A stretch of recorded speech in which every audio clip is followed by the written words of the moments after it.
What is happening? And welcome to your Thursday Night Delight. I'm one of your hosts around here, Sean the Right Way, and joining me, as always, he's got two pairs of shades. He's got the ACOB hat. We're talking about the one and only Brent from Brix.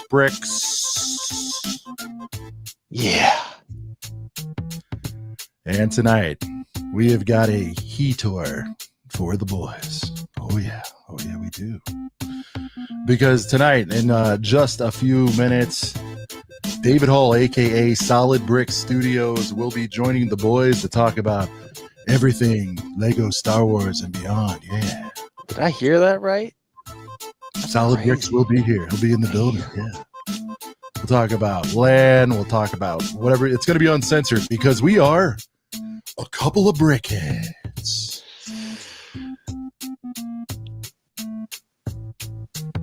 Yeah. Do it.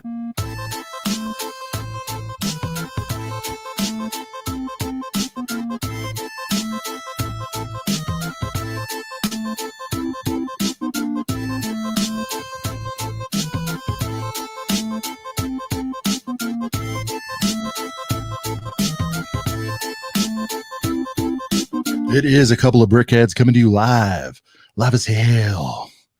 This Thursday, September 11th, remembrance to everybody, September 11th. Brad, a day, a year doesn't go by where everybody doesn't have thoughts and prayers and all that for that horrible day. Lots of stuff going on. So we're hoping that we can provide the boys with some distractions, with some entertainments. We know everybody's got stuff going on, but hopefully we can, you know what I mean? Brent, bring a little lightheartedness to all the craziness going on. Yeah. Oh, yeah. I mean, shout out to, appreciate all the firefighters and everybody around the world. 100%. Always got to show some big shouts to that. Dang, man. I can't believe that was 2001 and it's 2025 now. That's crazy. It doesn't feel that long ago, No. And I was young or whatever, but I remember it seeing that shit on my old school CRT TV. I remember. Yeah, I remember the day. All first responders. Everybody always talks about being in a school when it happened. I was homeschooled up until 5th grade, so for me, I was in my house, I was in my normal surroundings. So it was wild. But yeah, huge shout out to all the firefighters, all the first responders, and everybody around the world that helps the country get through those kind of things. Yeah, I mean, we always heard the day that'll live in infamy, with Pearl Harbor and all. It's just man, yeah. So, yeah, always stop for a minute if you can. That has nothing to do with religion or anything. You know what I mean? These were dudes who are just solid dudes who gave it all. So, do you think I got the ultimate sacrifice, Yeah. Do you think obviously it would be kind of extremely controversial and probably not likely that Lego would ever make a tribute set. Way to bring it back for that. We've talked about it. I think the Freedom Tower would be kind of a cool thing for them to make, or a New York skyline, a new school New York skyline, with the Freedom Tower. I know there's in the Statue of Liberty. I think with most things like that, it's all about time. I think. Yeah. Well, the Titanic, but where they feel like people will be willing to, dude. To be clear, I mean, there's gold coins being sold up. You know what I mean? And so I don't think it would be ultra scummy if they paid a nice tribute to it. But they're pretty conservative with what they put out there as far as stepping on toes and everything. So yeah. But I think we had a show where we talked about that, and it's too soon. Who's to tell? And that's the problem, right? For some people it is, for some people oh yeah, that would be a good thing to do. So I suspect one day, I kind of hope there is, because that would be a nice thing, especially if they did a dono or something with it. So right, it's all the families, because that shit never goes away. It doesn't matter if it's 25 years, it's 24 years. So but yeah, we got 111 of you in there. David is wrapping up some din, and he will be joining the boys to hang here in just a few. We've got lively bunch in here tonight. We're very excited to have David on, and guys, when he's on, fire your questions away. We have some of our own because we are the most professional. I can't even joke about that, but we have some questions of our own. But of course, we want to hear from you, the Girth Gang out there.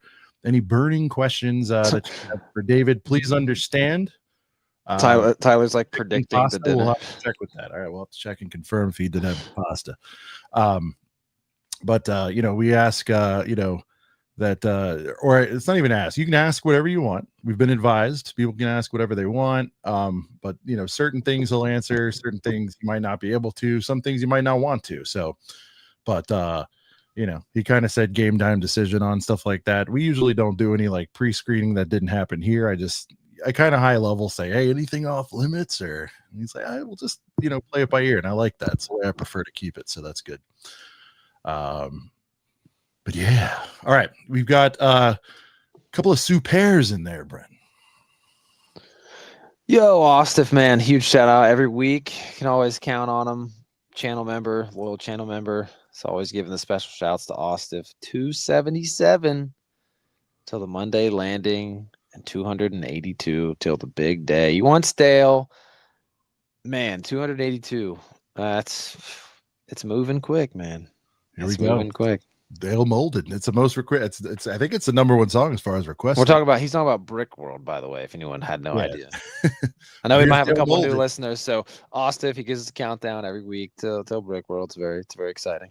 It is very emotional. Here's Daryl Molded. Yeah.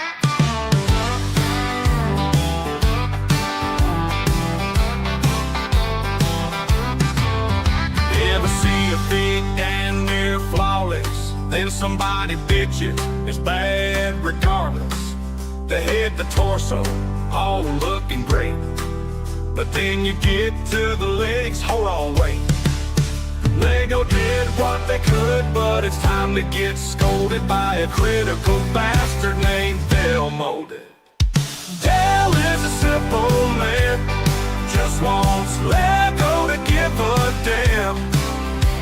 Before that big is shit, before you get to hold it, it needs to be Dale Molded, Dale Molded, Dale Molded. And before you get to hold it, better be Dale Molded. That song, it makes me think, I feel like the most now about the new Death Star. Like, it's funny because we've made a song. Lego to give a damn. Well, we've made a song directly about the $1,000 Death Star, but like two of them with 40 figs and the $1,000 death. So like, yeah. But more than anything, I feel like Dale Molded makes me it makes me think more about the Death Star. I mean, I know it's been talked about to death. I'm sure we're going to talk about it later, but yeah. Anyhow, the next little soupy soup we got, a little more of a reunion, little channel member celebration. 18 months for Riley. Huge shout out to Riley, another one of our loyal Girth Gang members. Best day of the week, LFG. Yeah, shout out to Tom Brady. I saw like a Tom Brady thing recently where some player was like holding something at Tom Brady's that said LFG. Sean, I think you're muted. I think you're muted, Sean, unless something's messed up on my end. Sorry. Oh, okay. We're saying Brick Reporter, chill, dude. He's not here yet. Have your questions ready. Yeah, huge shout out to Riley. I'm stop and write all those down right now. Yeah, remember that night when my mic didn't work? Yeah. There you go. Let's see. We've got yeah. So Riley, if you have one, Riley, I didn't see I saw LFG. I didn't see like, any other activity. Tyler said reporter just wants to report. I know he wants to report. But like Unks, he called us Unks. Hey now, man, I'm not that old. Neither is Sean. Come on, Brick Reporter. It's not Unks. It's just Falcons. I'm not going to memorize. Well, no, I'm an Unk. That's fine. I don't care, like, but I'm just telling you, like, save your questions. You'll get them answered. Shout out to Falcon, man. Oh, well, hey, there you go. There, he said Unks. And that's fine. I think it does something. You know what I think it does? It does something to like the people who don't consider themselves Unks. It must be like insulting in some way. I don't know. I grew up in a time where there were far more salacious barbs being thrown. Brent's a BB. Oh, okay. So he's big bro. Are we going through? I accept that. This firmly supplants me in the Unk world. I accept that. Yeah, I accept that. And so what's everybody that's like 27 and under, just normies? Like what's the name if you're not a big bro? I think you're still like a youngin up just until a dude. You're like a dude. Young well, buck. you're like a you're a kid and a teenager up until 18. And I think from like 18 to like mid 20s, you're young, like a youngin or whatever. And then you have no name assigned to you. Okay. Not really. And then like a kid. And I'm not trying to be a jerk, but I feel like all the olds will be like, oh, he's just a kid, right? Well, yeah. I'm just saying. I'm not trying. I mean, the older you get, the more you look at like a 22-year-old and still say like they're a youngling kid, for okay. sure. Oh, little bro. Okay. Younglings. Okay. Dudes being dudes. Like it's weird to call Mark an Unk. You know what I mean? He's too cool. So I don't know if that works. I don't even attach an age to Mark. He's like Prince or something. Like he just is timeless. Mark. Yeah.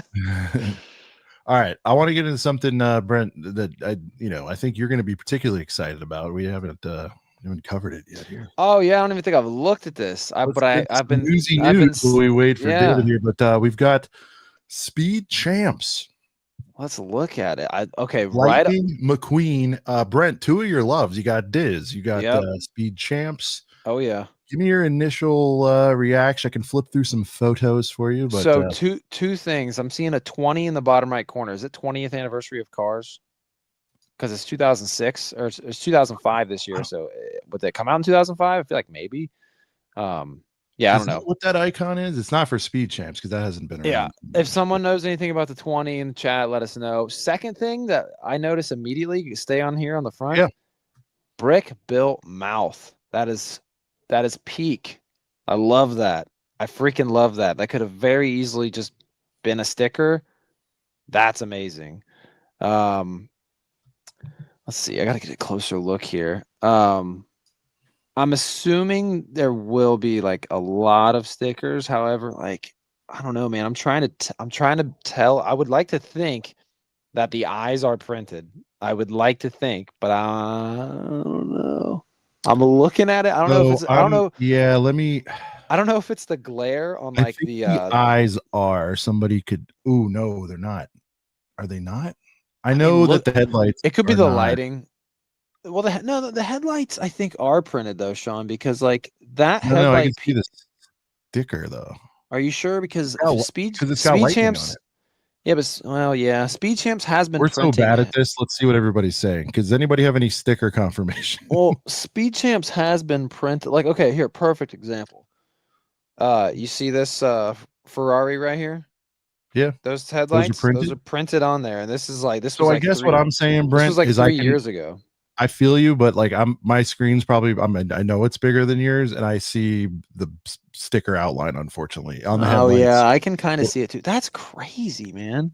Yeah, unfortunately, I can see it. They've given us prints on stuff like this from the same theme, so that's kind of wild. Love the brick build. It's Cars canon. Yeah, that's okay. The eyes look printed. They go all the way to the end. You know what moments I'm looking. If the headlights are stickers, I hope just above the roof printed. I see a ridge, unless that's a connection point of the piece. I don't know, but either way, Brent, whatever, dude. Speed Champs always a million sticks. What's up with the freaking like Technic spot? You see all the way in the back, small window. Yeah, is that right where your mouse? Is that just an exposed like Technic insert? Hole? Yeah, hole, whatever you want to call it. Yeah. I don't know if that's supposed to represent the gas tank. Oh, maybe. I don't know if it's on the other side because they fill up on the fly. I know, in all these leagues, so it's got to be. It could be the gas. It's got to be a commando situation. I'm not sure. I like the grayed out windows, which makes sense. You don't want to have anybody in. Brent, I have seen some of the early feedback, which is interesting. Of course, is no fig.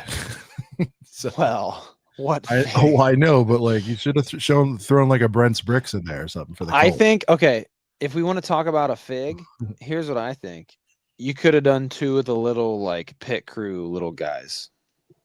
If you wanted any kind of like fig, it wouldn't really be a fig, but like the little pit crew guys that come out and change tires, could have maybe had something like that. Brick Reporter, the most patient man in the biz, says, "Give me Doc, Mater, and Sally." So I forget who I was talking to.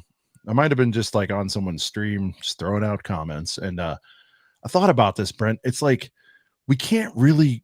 I mean, I was gonna say we can't really go Mater here, can we? On Speed Champs? I mean, just it's I think like so. too goofy, but this is at least a race car, and I'm not saying it's a race car, but I know they're not all race cars. We got SUVs and all that, but those are like heater SUVs. Like for me, I would rather go like what is it, Luigi or what, one of those, like I don't know, just another race car is what I'm saying. The what the hell, man, I'm forgetting the lore, but like the main guy in the first one, the main guy with the Daytona 500 guy. So you had yeah. So, man, I'm trying to think of their names too. I like literally just watched it the other day. But no, the blue one and the green one, the other. Yeah, right. Well, the one in part 3, the black and blue one, like that guy was a heater. Oh yeah. Well, even Lightning McQueen. Oh, Chick Hicks is the move. That's yeah, Chick Hicks. Yeah, because he's Strip the one. Weathers, the king. Strip Weathers. Thank you. Strip Weathers, Chick Hicks. Yeah, those two. So you could even do. I mean, like, don't get me. I think Mater is like just decidedly. I mean, they went 9 plus. Are all Speed Champs 9+? Is this aged down a bit? I mean, 9 plus. Everybody who's seen this 9 now plus has is the one behind me. Yeah, I mean, it's old enough to where everybody already has. I guess a lot of people probably have kids of their own at this point. But either way, excited about this. Love the OPP, the price point on it. I don't know if there's rumblings we're going to get a girthier boy, Brent. The shaping looks a little weird. Yeah, I think you got shaping on the roof and everything looks a little bit odd to me, but they nailed the smile, obviously. Brick built smile. I love that. Brick built smile. He's got the little rock eyebrow, which is accurate. Sticker festival, but whatever. It looks like we do get some Lightyear printed tires, which is a heater. I'll walk back everything I said if they somehow make those stickers. I'm just throwing that. I think it's a pretty solid representation. And I love that it's $27.99. When I saw that, I'm like, oh, they're gonna really go nuts on this. But if you could get, and I mean, I think arguably like the first cars is the most iconic. I think I think Chick Hicks and Strip Weathers, like I think you got to do those 2 next for sure. And like it is a lot of stickers. Good point, Mark. Yeah, it is a lot of stickers, but also like I mean I don't know with race cars, like I don't know, it kind of makes sense. I don't know, it'd be hard to print all that. Damn, shoes already went in on 2 of them, Brent. He's like, is it up for pre-order? Yeah, nice. Jan 1. Wait, this is a January 1st set? Yeah, they're getting out ahead of it, man. And it's up for pre-order on Lego.com? That's what he said. Yeah. Damn. We'll get into that in a minute. Look at these rocks, man. Gene's version with this set rocks bad joke on this. Look, man. Again, too much competition. This is interesting. It is, but I kind of categorize it like the what was it, Brent? The garden bugs one. It's like I think there's a collector out there for it. Obviously, you have to be a dum not to appreciate what they're doing here, and the colors and everything, the skill, all that. But I'm seeing this thing, and I'm just like, nah. Well, it's a heater in its own right for the right audience. It's just not for me. Again, if we had a third of the sets that come out every year, I'd be like, yeah, do that on a shelf. But it's like, so this is not me knocking it. I'm just saying, like, I don't know. But I'm sure the parts maniacs out there are like, what are you, an idiot? I mean, this has I'm sure there's a lot of firsts in here without even looking. In terms of elements. Growing up, I used to always think that the translucent pieces were like so freaking cool. So like there's a small part of me that's like, this is cool for the translucent pieces, but there's another part of me that's like, this just kind of falls into the category to where, and shout out to Hive in the chat, because I'm pretty sure he said it before, but like just because you can make it out of Lego doesn't mean you always should. You know what I mean? Like, yeah.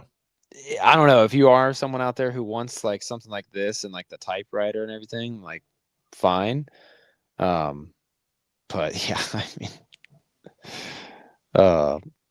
like I don't know if we're gonna talk about the new giant Christmas tree, but that's kind of another thing of like, Oh yeah, we're gonna have just to. because you can make a $330 Lego Christmas tree doesn't mean You sound like probably Jurassic should. Park, you know, just because you could bring them back. They didn't think about whether they could. Thought about whether they should. Well, the thing is too is so not to get too far ahead, but like with a $330 Christmas tree, you know, you start to think about like, dang, they put $330 worth of like thought and time into that when I mean, I think they put like 230 into it, but like, well, that's a whole nother thing too. It's like that thing is priced as if it was had an IP attached to it. Like yeah. 330. But the other thing too, like shout out to Tyler who's out there in the chat, but like I understand like y'all, you know, like the gingerbread AT-AT, like, oh, you're only gonna have it on display for a little bit. You know what's great about Tyler? Those You're shots, only gonna have Tyler? the Christmas tree on display for a little bit, and it's $330. You They know, couldn't just split the two. oh, you haven't seen this, Mall? We're gonna have to show you this, but you know what's you gotta love Tyler, because if he was on right now, he would probably just to be indifferent be like, no, this is the top 5 set all time. Do you think Tyler would like this rock I don't set? know. I want Tyler, to do you like it? Tell us in chat. Tyler, do you like this fine thing? Blake, or Kyle, I don't know. I don't know who it is, but sure, I'll get Brick Relic on. Sure. Does anyone like If everyone's serious and they want to see this person, I'll do it. Yeah, Maul, there is a $330 Yeah, Christmas tree. I'm sure we'll look at it. No insect set is better than Rock Sean. So Tyler, I mean, what, like, you'd buy this or what? Like, don't be ironic. Are you excited about this or what? The thing is, I don't think he's ever being ironic. This thing is cool. Yeah. And it's priced fine. And this is good. This makes sense. Like, I'm all about this. Give me more of these. But the Christmas tree is like, I was shocked when I was like, dang, I mean, all right, I guess a $330 Christmas. I think the gingerbread AT-AT could have maybe been a little bit bigger. Just to kind of, but if it was, then the price would have been nuts and everybody would have been whining. I think it's well positioned at 60. And here's a person who knows a little something about AT-AT. So we're talking about David Solid Bricks. Welcome. hey, Hey guys. put Hey, some guys. dubs in the chat, y'all. Is the echo in here coming through? No, you sound good. We'll take it. Okay. Yeah, I'm you're using good. the AirPods. All good, man. Welcome to the show, man. Long time. We probably talked to you a couple times over the years about coming on, but appreciate you making the time, man. Yeah, no, absolutely. A lot to talk about today. There you go. Well, yeah, man. Look, man, you've got to be exhausted from the wall to wall. If you, I'm sorry to make you talk about the Death Star again, but like you kind of have to. So I apologize. But like, are you Death Starred out? Be honest, man. You know, it's funny enough. I had a friend of mine come over to the house, and the Death Star is still on my main studio setup, and he hates it. He despises the Death Star, and he was telling me like, I just would never buy that. I was like, okay, all right. I want to wait until you see the set. And he came in, he looked at it, he's like, okay, it's bigger than I thought. That's what he said. But then he was like, it's still not a sphere. And he was just like, That I whole was like, thing, you know, what's that? it's the never ending the sphere thing. It's like, when are we going to accept that they didn't do that? You know, like, I don't know. I got past it pretty quick. I was just like, okay, they didn't do it. Like, let me see if I like this thing. And here's the thing, man, it all grows on us. I think that's the thing, right? I mean, that's why like gut reactions are good. And I think they don't want to admit it. There's some proud folks out there, David. I'm calling out everybody that's watching this broadcast, and I might get whatever for it. But like, I think it was like 80% were like, that's trash. Da, da, da. And they go, well, wait a minute. Let me have a beer real quick. And just, you know, it has an elevator. Oh, you got the stormtrooper. We asked for that. And look, man, you said it. You went in. It's not a 10 out of 10. You were very forward about that. It's not everything everybody dreamed of, but like for people to outright say like biggest piece of trash ever, blah blah blah. It's like they can't. If they are being serious, that's their opinion. But I feel like they just like, I got to stay on. I hate it no matter what, even if I'm not making sense with some of it. I mean, the argument I made to him, I was like, just stop looking at the outside and just like put your face into it. Yeah. And he did. And he's like, all right, there's some nice details here and all that. And he's like, if you're just looking at the interior, and I'm not trying to defend the set too much here. Yeah. But if you're just looking at the interior, like it is really incredible. It is what, you would expect this type of set at this type of price range to have. The quality of the interior is there. Yeah. But ultimately, the figures being lackluster, like it's just, my eyes just go back in my head thinking about the C-3PO minifigure keychain and like the decisions that were made with that. From my understanding, why that keychain exists is that is the leftover stock from, I guess, the Luke's Landspeeder C-3PO. That's where that came from, and they just use whatever was left. Is that what's happening with all of them too? Like even with the Luke too, yeah. With the Luke too, and so whenever there's like heater dual molded boys out there, it's just they're optimizing their inventory, and they're like, throw the bet. We made whatever. We're not going to sell through that many units, or maybe they probably make a certain amount of overs anyway, just in case. Yeah. And they're like, throw it on a chain. Well, I think, we saw that with like Looney Tunes a little bit, like when those CMFs were out. I remember kind of being shocked. I'm like, wow, these like specialty dual mold. Well, some of them dual molded legs, but like the special molded. Holy cow. Yeah. Well, they even had like the Friends at one point, and I'm assuming it's like, so obviously Central Perk was huge, and they probably really made a lot of that. So maybe that, but as far as like, so I'm not the biggest fan of the Death Star, but when I forget who pointed it out, it could have been, I don't know, maybe Will or somebody out there, but you can see every room without having to rotate it or move around. And I conveniently have a Lego Star Wars trading card of one of the OG ones. And it's like, when you're looking at this, you're not seeing everything. Mm-hmm. But with the new one, you're seeing everything right from one angle. So when someone pointed that out, I was like, okay, like I definitely will give it that. I think, I know you covered it, and I think everyone's sentiment was we wanted that on one side and we wanted the other side. But the thing is, you know a thing or two about buying multiples of stuff, David. There would have been no. You do, because you're always like, multiples. You buy whatever, hundreds of different if it's for a giant mock. But my point is, like, they could have sold potentially, everyone bitching and all. They could have done. Some people like, well, damn, now I need two because I need to display it this way and this way. Oh, yeah. And I know. Well, I'm just saying the swivel around would have been too much to ask for some people. So we've had other guests on, obviously, and they're just like, I don't think it was physically possible because of the weight distribution and all that to pull that off. Like I'm not the technical guy. I'm just like the fanboy evaluator prices. I like it. I don't like it. You know more about that than most. Would it be physically possible to put half a butt on there? I asked the designer that, and he's a friend of mine, Cesar. He's genuinely an awesome guy. He's designed some really good UCS sets. He did the Razor Crest, the Sail Barge. I think he's supposed to do, I don't remember, but anyhow, so he's done some really good set. I think he did the. No, man, finish that thought. What's he supposed to do? He's supposed a little to do the Lannister. Give it to me. I need it. No, I know you can't say that, but he's working on something cool. Okay, he's always working on good stuff. He's one of the I think he's like so I learned this while I was at Lego. They have 5 tiers of designers, and he's like the 4th tier, and there's a 5th tier.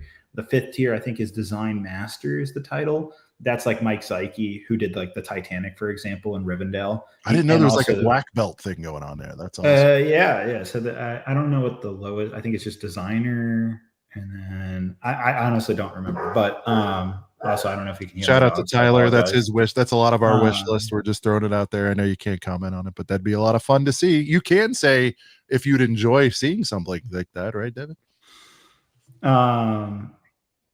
What's that? Sorry, say that. I'm saying, as a fan, you don't have to comment on if this is what it is, but I think we could all agree, insider knowledge or not, that Endor is overdue, man. We need another one, dude. It's been a while since that Village. I absolutely agree. No, I was pitching that to. I was with the team a couple weeks ago. I was just like, where's this? Where's our Geonosian Arena? Where's our Endor? Where's let me stop you there. What's the arena? Is it just the scale? Would they have to do like I always hear people ask for that, and I'm always like, would they have to just do like half of it, and then would it be a diorama? Like, it must be tough because they're not going to do a full arena like they did the soccer stadium, I don't think.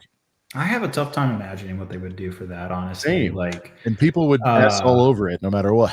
Like, Jens has explicitly told me how terrible the fan reaction and just they actually got like legitimate feedback from their customers, like I guess from the customer surveys for that Assault on Hoth set, the UCS set that everybody was saying, why is this a UCS set? Like that still lingers within the Lego Star Wars team today because it was like fractured or whatever. Yeah, exactly. Okay. And so they don't want to do that, and that's obviously that's why the Master Builder series spun off, and they did Cloud City and the Cantina, Mos Eisley Cantina. Tyler's saying is their biggest concern needing to put a full MBS arena out at like the 350 to 500? I don't know that they care about price points, but I want to hear your take on this. Well, I mean, it's a little bit riskier because it's not an OT set. I mean, I think we've seen kind of mixed as far as volumes on some of the prequel sell through on some of the bigger UCS sets. I mean, I think the vendors are selling very well for them. Okay. I don't know. Gunship had a shorter run than I would have thought. Well, I guess they all have that kind of run. I guess that wasn't too short. What the Gunship did, like 2.5 years? I guess it's about right. It's like the non-Falcon type stuff. Yeah, I guess that makes sense. Mm-hmm. Brent, you got I thought the AT-AT Walker, the UCS one, was going to be on for longer, and it was only like 3.5 years roughly. And I never heard, you probably have more intel, but I have a little intel myself, and people, nobody was saying it was slowing. Like, that thing was selling pretty briskly for what it was. Had to make room for the Death Star. There you go. Yeah. At that price point. Brent, any other questions on like the Death Star stuff? I mean, we got a host of topics.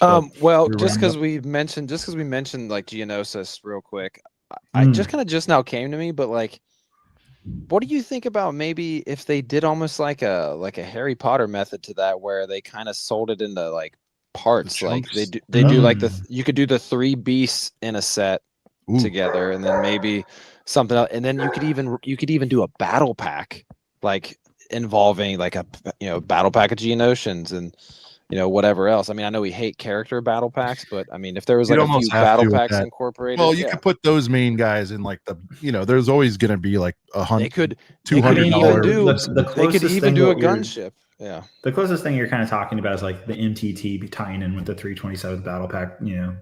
As absurdly priced as both of those sets are, they are tied in inherently to the same scene, roughly. The Felucia scene is what they're trying to do, and so I think that's the closest we're going to see anytime soon of something like that. Yeah, unfortunately, which that's all I have to say. The designer interview, dude. Like, that was rad. That was cool to see. I like when you go do that. Mixed reviews as far as from some, mixed reviews because I'm in situations like that in real life where it's like, people can only say so much and and I thought you did a nice job of pressing them. Do you feel like they were, and maybe you were asked to like cut some stuff, I don't know, but do you feel like they were 100% forward with everything that they were allowed to tell you? Do you know what I mean? Like, do you feel like there was some where you were just like, man, I should have pressed them a little more there? Or, I mean, I don't know on what kind of thin ice you are with, even with that opportunity. And maybe you're just like, I pushed enough and you kind of know the limit, that building, you've walked those halls. Do you feel like there was something left on the table? Or are you pretty happy with, what you got? Okay. So full context for the designer interview of the Death Star.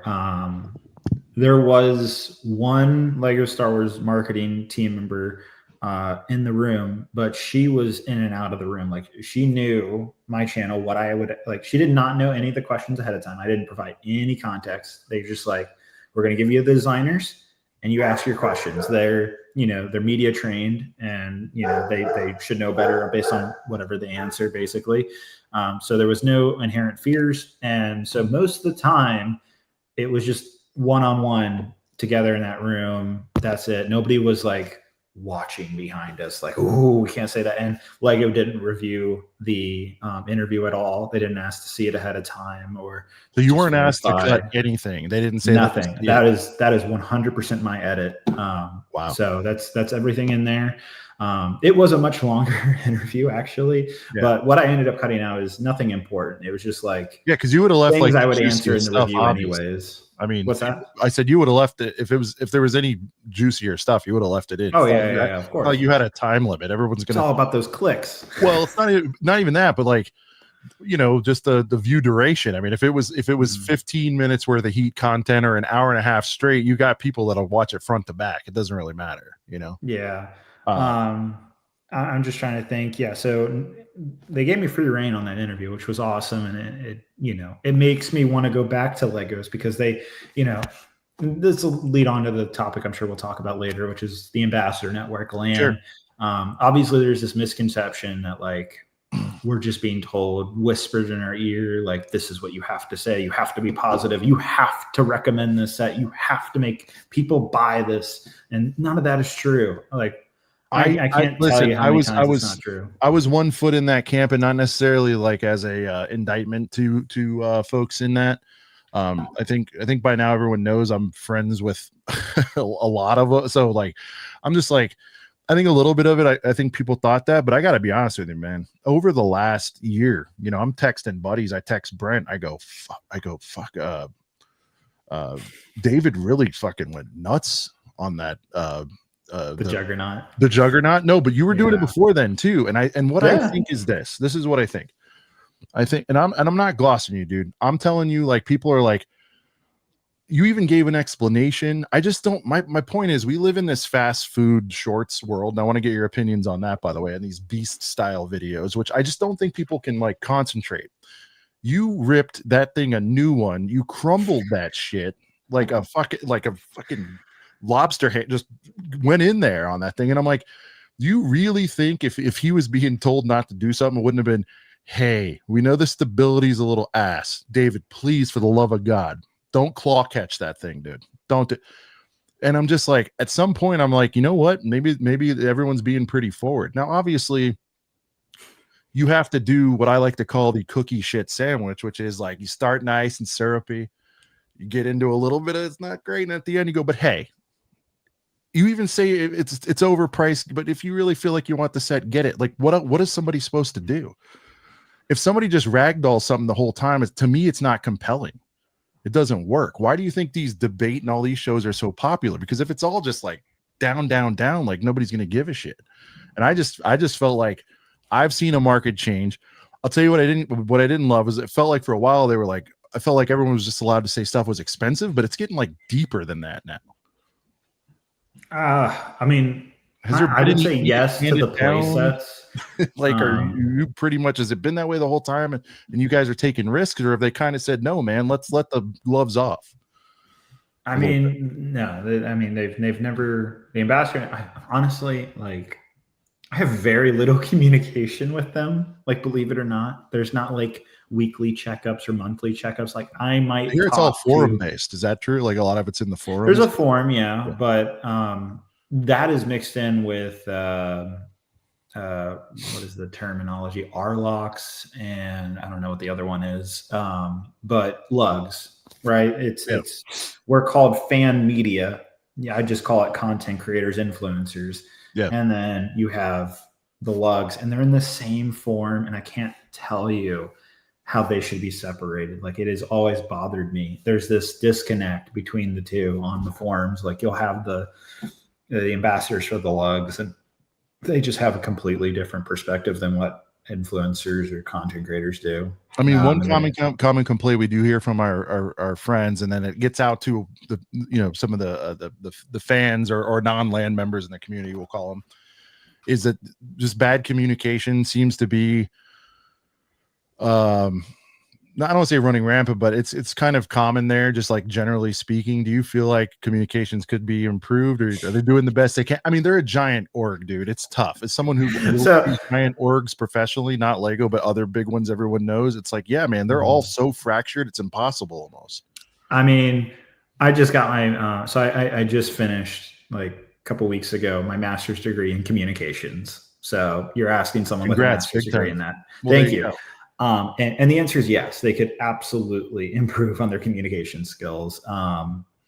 For example, I was actually just Shit, we're gonna lose David to Lego in that role. That's gonna be good. Yeah. Don't man. say you haven't thought about it. Go ahead. I was kind of just getting really annoyed. Sometimes they will give us a price sheet ahead of time. So let me just back this up for how the back end of land works for us, for ambassadors. We get something sent, like an email. Actually, it's always an email. It's called a review offer. We get the review offer. All it will say is the set number. No description, no pricing, just the set number, and we're going to send it to your address. That's it. They're very, very nonchalant about it. They don't even want their own ambassadors to know about what they're shipping to you until you actually get the product in hand, which always throws me for a bubble. And then depending on it, it might say Star Wars set number or icons, but like icons could be a billion. Is it still that way now?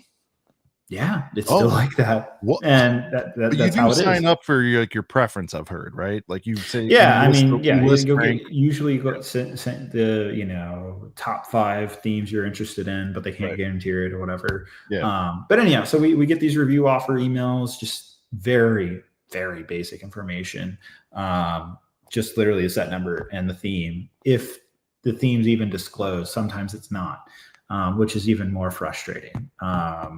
So anyhow, my point being is my frustration really grew with the gingerbread AT-AT actually, where the rumor for that set was $80 from what I could see online, and it ended up being $60. And so I was basing it off the rumors when I was recording the review, because it was like 2 weeks prior to anybody knowing about the set. So I was like, all right, it's probably $80. It's super overpriced. Of course, I kind of ran through that in my review about this being a bad buy and I should wait for it on sale. And lo and behold, it's $20 less. Like, I think the day I'm editing the review is like it gets revealed on Lego.com September 1st. And I'm just like absolutely pissed off. I'm like, great. Now the whole review is kind of skewed now. Does that happen often though, where the pricing is wrong? Or do you feel like we're kind of tariff world and all that? Maybe they thought they had to do it at 80 at one point, and then they walked it back because they realized, I mean, you remember how much they had to deep discount the little Falcon Christmas diorama. I think they realized like this thing's going to be on clearance if it is indeed going to go out like that one did. Maybe they were just like, we'd rather just sell a ton at 60 than do this $80 high-low game. I don't know. I mean, there is a chance that like tariff pricing has happened, and they do maybe. I don't have any insider knowledge on how they price stuff, but all I know is that they're very they withhold the pricing information a lot, unless it's like a couple days out from reveal. So my point being is review offer emails, they'll come about a month prior to us releasing the review, roughly. Sometimes it's more than that. It could be up to 6 weeks. But we'll get that email. The set will be shipped maybe a week or two later. So we'll usually get a set at minimum 2 weeks to a month ahead of when that review is going out. And like I said, no pricing information. So we have to rely on the rumors to literally base our opinions on the price. I think that's ridiculous that they're making ambassadors rely on rumors. If you're at the point where you have a set in your hand and you're building it and doing a review, you should absolutely know the price. I mean, just for context, that's wild. Brent, did you know that? I didn't know that. You're muted. Sorry, I was surfing the web on Lego.com trying to find something. Oh, you're all good. Brent, any burning questions regards land for David here? I mean, this is interesting. This is interesting shit right here, man. No, but I did want to mention, just kind of to bounce off of the fact that like they send you like boxes and you never know what it is. I just wanted to commend you on never really putting out any shorts that are like, oh my god, what's in this box is crazy. I can't show you. Box reveals, yeah. Or even just like the showing the bot. Like I want to commend you on just being like straight up. You have abstained from being a box showing guy. Brent really keeps score on that, by the way. I think the only box showing thing I did this year was the Shire, the Lord of the Rings set. Yeah. I only showed the box because I had a Fan Media Days interview to tie in with it. So it didn't feel like I was just like, here's the box and that's it. At least I had the set to show from the interview, or I think it was the reveal actually. Anyhow, yeah, I really tried to abstain from that. I remember Lan was like, there was a discussion about like, can we show something once a set has been revealed? Because, this is another thing. When we get review offers, that's Lego sending these sets to us, they also have an embargo date. Okay. So a lot of people don't know this terminology, which I guess I'm so used to it. I've been in the Ambassador Network for 7 years now, which is kind of crazy. But an embargo date is simply the date and time that you can post the review. That's all it is. It's like, for example, June 28th at 6 a.m., whatever. Yeah, exactly. Yeah. It's usually almost always 9 a.m. Eastern Standard Time for whatever set. Like very rarely is it not 9 a.m. Is that synchronized around the world to your knowledge? Like, yeah, it's one time that has to be, it could be 3 o'clock in Europe. Doesn't matter. It has to be that specific time. It's not like anybody gets ahead. Yeah. But yeah, so there's an embargo time. I forgot about that as well in these review offers.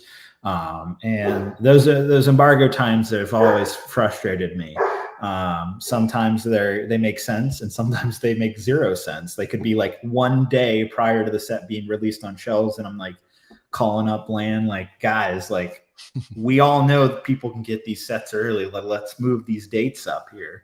You mean like, for example, like when you're seeing I don't know, like a June 1st set and everybody's already got the Plo Koon or whatever. It's like, what the hell's going on, right? Like, because Target broke the street date or whatever happened. It's just like, let's move it up, especially if you already have it in the can, right? Because yeah, and I think one thing, I hope everybody knows this, but like in the biz you're in, and it is about clicks and views and all that stuff. It's like having that early access has got to be 90% of it for you. And I think I wish more people knew that, I guess, especially if you're already pulling all that stuff. Like, you kind of are probably one of the few that are at the point where it's like, you don't, and you tell me, man, but you don't actually need this stuff free. I think you like to have it first because you'll make it back on the video. You like having it first. And that's like probably one of the, if not the biggest draw, and obviously being close to Lego for you. And I don't want to put words in your mouth, but like,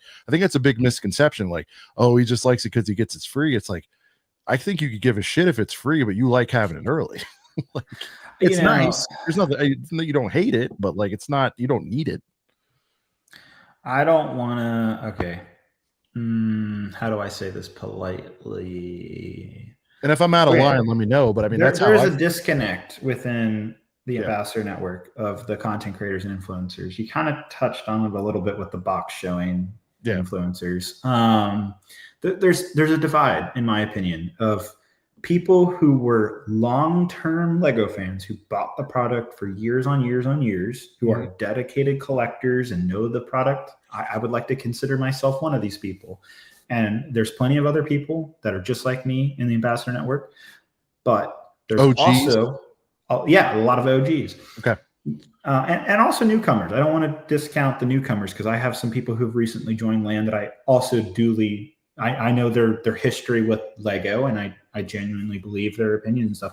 But there's this other section, portion of the content creators really had only maybe been in the Lego hobby for a year or two, and like, you have this, like, at least on my end of things, this like question in your head of like, were you just getting into Lego because you wanted to become an ambassador? Was that your goal from the very beginning? Or did you get into Lego because you thought it was cool, and then, you made, some social media videos, and all of a sudden you're gaining traction, you heard about this ambassador program, and go, what was your progression to be an ambassador? It's something I kind of look at, because Lego or LAN keeps on adding more and more and more ambassadors. I think it's over 200 now. I don't even know what the number is anymore, but it's when I started, it was 30 of us. But yeah, so, my point being is like, I at least think myself, obviously fans will see all LAN members as one single thing, which is, whatever your perspective of that is.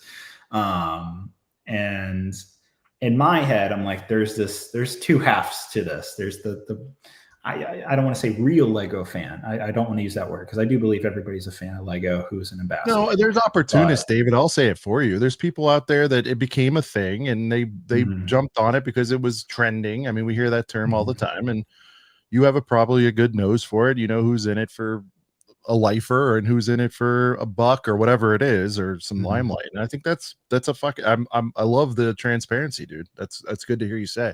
And I think people honestly can sniff it out. And I think they also give, let's say just, true, fans of the brickheads, whatever, like fucking lifer, they give them more rope on stuff because they know, like, yeah, they got to wear the hat a little bit for this kind of thing. But let me get into this true in-depth 30-minute review from somebody who's been collecting, since they were a kid, and I'm going to listen to him more than they will the 4-year person. And I don't think that's unfair, but I also do see the value, like you do, of bringing in some new blood, because Emily's a great example where part of her pitch was like, I'm a new fan and I want to do this with people that are just like me, and I want to bring people in where there's no gatekeeping. Like, I'm fully admitting I'm new to this. I got into it because of my husband. It was around COVID.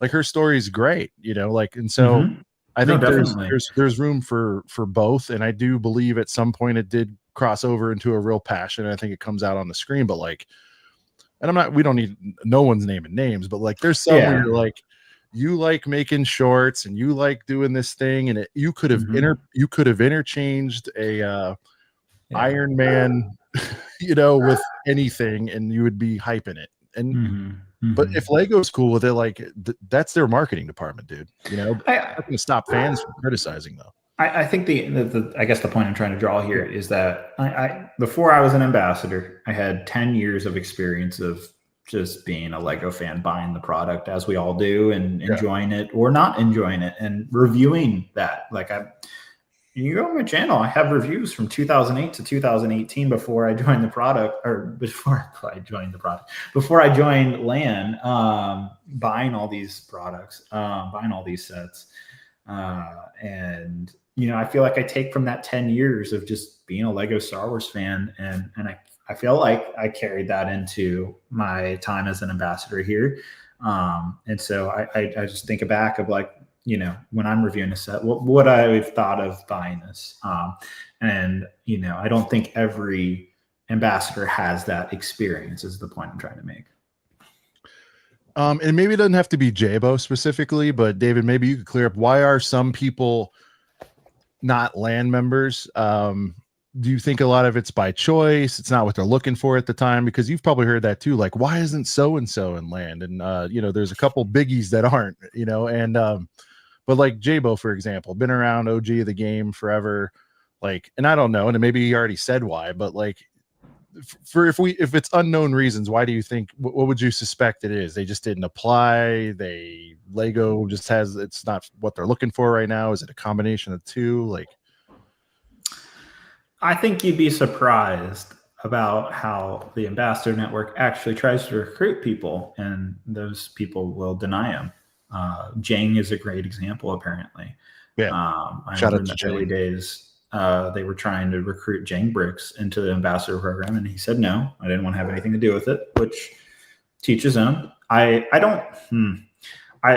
talked to Jang a couple times. I think on something like this on Beyond the Bricks podcast. He's a really nice guy, and I genuinely do believe he means the best. But I don't always agree with his opinions about like the not sponsored thing, and like we're just inherently tied to this. I don't know how he describes it, but like he just says that we're just manipulated regardless of whether we're aware of it or not. And like he's pretty last time I checked, I don't have a plug attached to my brain. I'm a big believer independently. You can prop yourself up without having to also add the put that. Like, I think him just in and of itself saying like, I buy this with my own money. He always states, if you've seen his billion Jang videos, Brent, you know what I'm saying, where he's like, I paid $160 US for this. I mean, Like, if that's the point he's trying to make, when I make my Geonosis mock, I'd be like, oh, I just spent $35,000 on this freaking mock. Like, should I be saying that? Like, nobody wants to hear that. Yeah, of your own money. Yeah, no, I hear you. Shout out to Jang. Come on the show, Jang. No, I've talked to him a few times. He's like, if I start doing that, I'm going to be expected to work the circuit and all that. I'm like, don't work the circuit. Just do our show.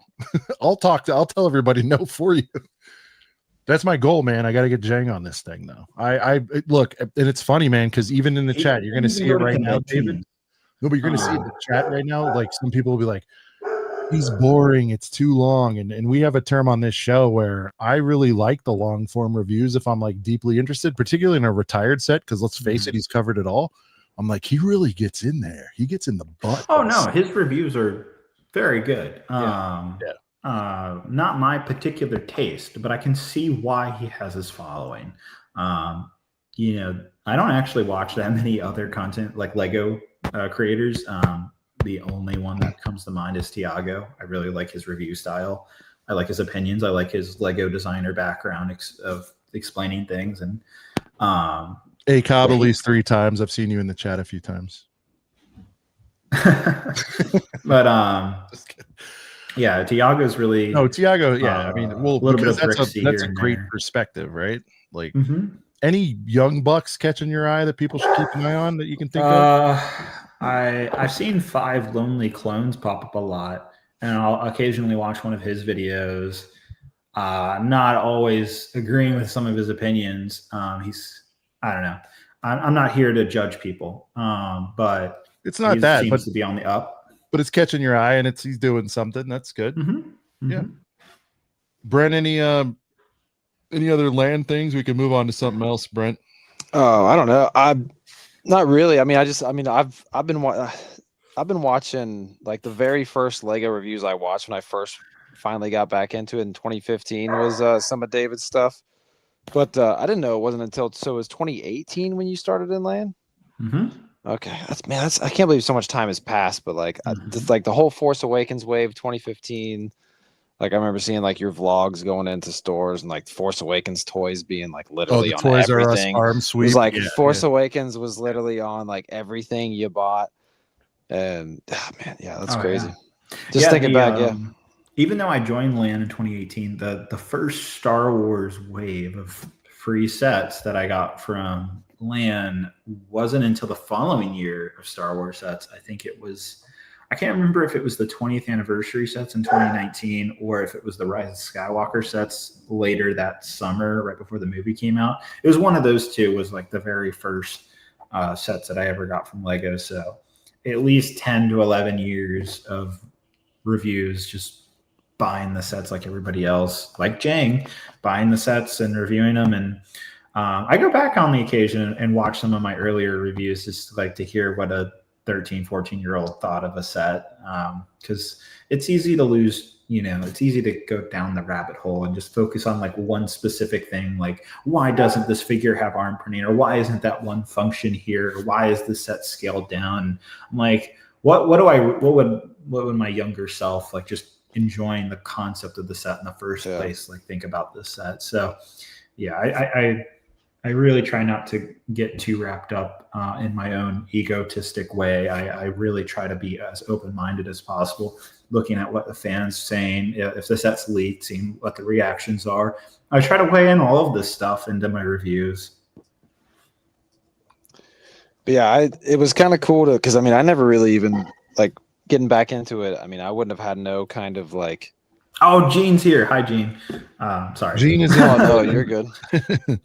Yeah, no, Shy's out there. A lot of great folks out there. The whole Girth gang is out there having a good time. Get cool. Everybody wants to hear my opinions because I don't really state them very often. No, and it's funny because David, but funny, man. Like behind the scenes, I was sending you some thumb ideas, and you're like, "Do the uncensored one." I like that, and I was like, "It's kind of pedestrian." And you're like, "No, just do that." I'm like, "Okay." So as uncensored as I can get with an NDA looming under. I know, yeah. I don't know. I was trying to be a little salacious, you know what I mean? But let me see here. No, I liked it. I thought it was really cool, man. Here is another This is a good one. It's kind of related. So while we have you, you know, a little bit loose-lipped while you're talking right now, we got to dig in. I have not leaked anything. I know you haven't, but who are the real villain bad boys? And let me clarify what I'm asking. Let me ask you this, because this is the thing. You talk to the designers, right? Yeah. They're all like, the deco guy's horrible, the designer's horrible. But if anybody listens, there's a budget put out. Are the real bad guys like finance and just dudes we don't know and haven't heard of? Look at the eyeballs there. You see that, Brent? Yes. Do you believe in your heart that they want to give us? Do you believe they want to give us those dual moldy boys that we all dream of, but they're just the penny pinching down to a T? So when we say those designers suck, is everybody out of line? It's really some faceless, nameless exec that's like, no, you don't get the dual moldies. Is that really what's happening? Oh yeah, no, you pretty much answered everything there. I gave him too much. Damn it, Brent. The designers, I can guarantee you. I'm not going to name names, but I was extremely pissed off to see other YouTubers blame designers and graphic designers for all the faults of Lego Star Wars and any other Lego theme. And that's just not true. Like, I know these guys very well. Like, one of the designers I've known for over 6 years, and I can tell you, they want to make the best possible thing. Like, they want to make the best possible thing. They want to design the coolest thing ever with the coolest functions, with the best minifigures, but they have their constraints. They have all of these limitations that they have to deal with, which, oh my God, like, you know, I've had some of them ask if I would want to be a designer. I'm like, I don't know if I'd ever want to deal with those limitations. Like, right. That just would piss me off on a daily basis. Right. Because they have to swallow a lot, right? Yeah. They do, because you got to keep the job. I mean, you can't buck back too much in that role because there will be someone right behind them to take it. And I think they know that. One thing I always wondered is, from the ideation, how much of it is, I think you've spoke on this before, but I just want to clarify how much of it is like, you know, we have this many sets, this much budget, blah, blah, blah, and it's super high level, and then they can kind of like get into what they want versus what's driven by a Disney Lucasfilm. In other words, we all know, and I'm sorry, you know, you don't have to comment on it, but no, this part you can. There's a big movie releasing next spring. There's going to be sets for that. Is it because Lego wants to do it, or do you think they're being dictated they need to? Like, who's making the business decision there? Do you know that? I mean, I don't know. I don't have any inside knowledge, but like, just speculating. No, as a fan, I think it's mutual, right? They want to make, Lego wants to make toy sales. There's a popular movie. They want to make money. Disney wants to make money from the popular movie. Like, it's pretty mutual, I imagine. I don't think it's. Do you think they say you need to make 3 Kenobi sets? Is it at that level, for example? Ooh, TV shows might be a different topic. That might be a little bit. I think with really movies, I could see within their licensing contract that they're they I don't want to use the word dictated, but let's use obligated. Let's say they're obligated to do Star Wars movie sets when a new film is being released. I don't know if there's an X amount, who knows? But I could see that part of their licensing agreement. Whenever there's a new film, we know they have to approve it, right? They have to approve it. But you use that word dictate, which isn't going to be what they say in there, but it's basically like, hey, if we have a new IP dropping, we're going to need you guys to come up with a wave for it. I do believe like some of that has to be happening, because it's like you just named like 90 things in our dream sets, the Geonosis, you know, another Endor, and they're like, sorry guys, not this year, because we got to make another Razor Crest, because I mean, shout out to the crest. No, right? I think we're getting another Razor Crest. We it's obvious, or an M1 or whatever, you know. Yeah, I feel like, looking back at Lego Star Wars for the last couple of years, we've been in this dry period of no movies. We haven't had a movie since 2019, so this is now 6 years. 7 next year will break the cycle. Can you imagine buying Star Wars and not having movies for 7 years? I know COVID happened, Dave, but that's wild. I know, it blows my mind. Especially to wipe that Skywalker taste out of the mouths, you know. I know. I was just thinking about the same thing the other day. Like, it's really been that long since we had a movie. Star Wars on the silver screen again. It's been yeah. But I'm wondering how well this Mando movie is going to do, because like, I saw the leaked trailer. It looked okay. It didn't look like as big of a bang as a new Star Wars movie this long in the waiting should be. Would have but done better if we'll season see. 3 didn't happen. Well, I think we'll all say that. What's that? I said it would have done better if what was it, season 3 of Mando and the whole Boba thing didn't happen. If it came off the heels of like Mando season 1, for example, somehow, or even season 2. even season 2, exactly. Don't want to sell it short, but season 1 was like all time. We started to see a little bit of a slip in 2, but right, 2 was still riding high. There was Grogu shit just wall to wall everywhere, and it's like they're gonna dust that out. I think it'll have a shot. I think this one's going to truly come down to like it's going to have to be earned, because I think like as a fad, like Grogu and all that whole Mando movement is over as far as mainstream normies. But if they can actually put together a competent movie, look, we're all going to talk whatever, but we're all going. And it's just like, and you get that second wave of the normies and whatever to come. And I think that's the make or break. It's like it has to factually be halfway decent. I think it's going to make a Billy regardless. Like there's no way it won't. But like, how I don't know. I know this summer Superman. Look at this year's movie trends, like the Fantastic Four and the Superman movie. Neither of those hit a billion. Everybody expected at least one of those. Superman is an example of like Star Wars, where they've just done them wrong for so long, and I think they go like, all right, we've sat him on the bench for 6 years. Let's bring him up. And that to me was factually the best of the last 3. Not factually, sorry. I hate when people do that. But to me, it was my personal favorite of the last 2 offerings besides the Chris Reeve. I thought they did a great job, but it was like, nah, dog, you burned us too many times with the DCU and the Batman, Superman stuff. You burned us too much. And I think that's what it is. And I'm wondering, like, is Star Wars the wildest thing is they'll put out an actual quality film and they just won't be there for it because they've been burned too many times. Well, now the Mando movie has to live up to doing as well as like Revenge of the Sith. When it came back into theaters, it was crushing it and everyone was going to see it, but it was only for like 4 or 5 days. Well, I was one of those people. I had to see it in theaters. Oh, of course. But that's one thing, David, I was kind of really hoping that we would have saw from kind of a standpoint of both the movie coming back and Lego. Like, you know, me, because obviously I went to the movie when I was 10 years old or whatever. I wanted that movie to be out for a month and a half, and I wanted to see some like Revenge of the Sith like branded Lego sets. I thought that would have been awesome. But I mean, I know it can't always pan out that way, especially for a re-release of a movie. It's not like it's a dude. You have to have something to say on that. How did they drop? I mean, dude. Well, because they kind of had Phantom Menace. If I were to speculate here, I would say that Disney, Lucasfilm, wasn't prioritizing Revenge of the Sith and didn't push those guidelines onto Lego. Yeah. Or whatever. No, I mean, that's like, but even if they didn't, but here's the deal. So what can we, okay. So let's say let's establish we've absolved Disney from responsibility on that. Let's say Disney did not say, hey, you know, we're going to sell some merch. We're going to put it back in the theaters, yada, yada. Like, okay, why didn't Lego go like, and man, you know, look, I hear people say like they own Bricklink and they're not paying that much. That's horse, dude. There's no way they don't know that a Palpy's arrest or whatever would have cranked. Like, why on earth did they not capitalize on some of that? Go ahead.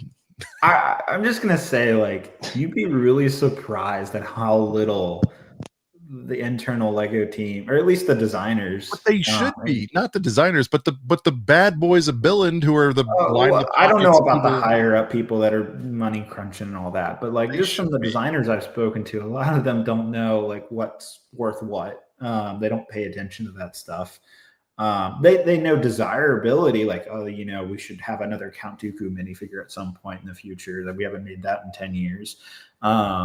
You know, they know that stuff and they pay attention to what fans are saying about like what minifigures to bring and stuff like that. They're looking at that, but they're not looking at like, they're not going on Bricklink, believe it or not. I actually think this is kind of shocking. Do you think they should be though? Like directionally, like just I think anyone with common sense is like the best indicator. The best indicator of the future is usually historicals, dude. That's table stakes for any business. And to me, it's like, dude, if you've got Palpy's arrest, I see the comments. Sorry to interrupt. I see the comments being like, "Oh my god, we're getting a Count Dooku." I'm just saying they're aware that they need to make Count Dooku. I'm sure David's been requesting it, Dukes, since 2018, which apparently has not been enough time. We all want to go back to Duke University. All right, we all do. Something we want to do. We want to make Duke University merch at one point, David, and like it was my idea. I think it was pretty brilliant, but like the Nike swoosh on the jersey could be Dooku's lightsaber. Just saying, it's kind of the same shape. Could be cool. Anyways, I could see that. No, we are going to make a Duke University shirt. But no, they just pay attention to what fans are asking for, not what the market prices for figures are on the aftermarket. Like what's a rare variant of a figure?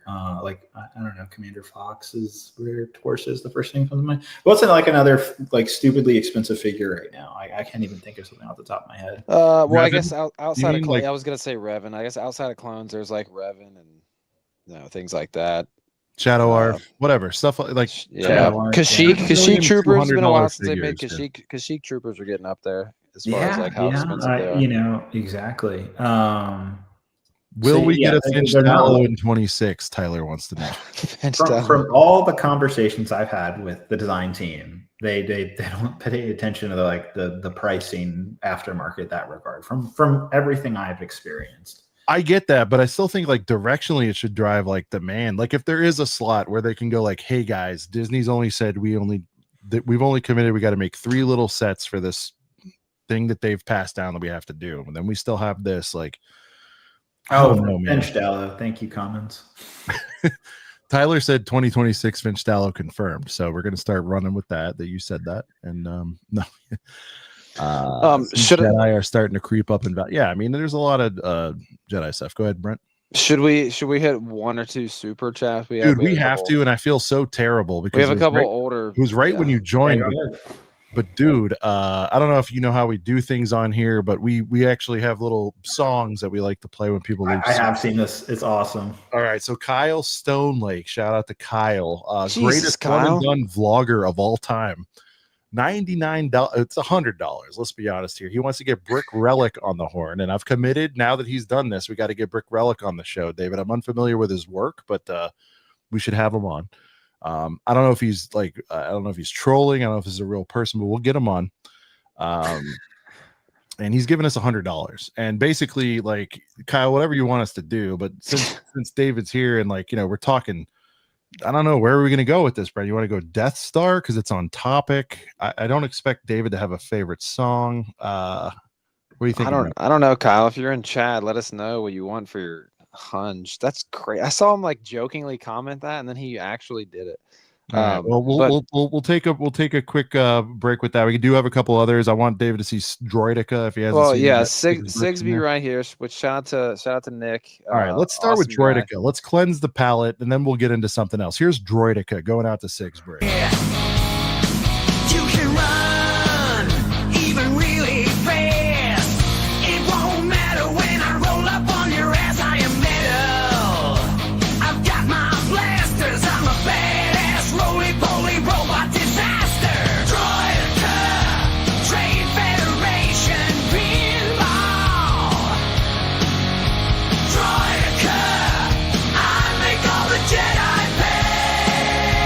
Yeah, I keep rolling, bitch. Boom, Droidica. Oh my god.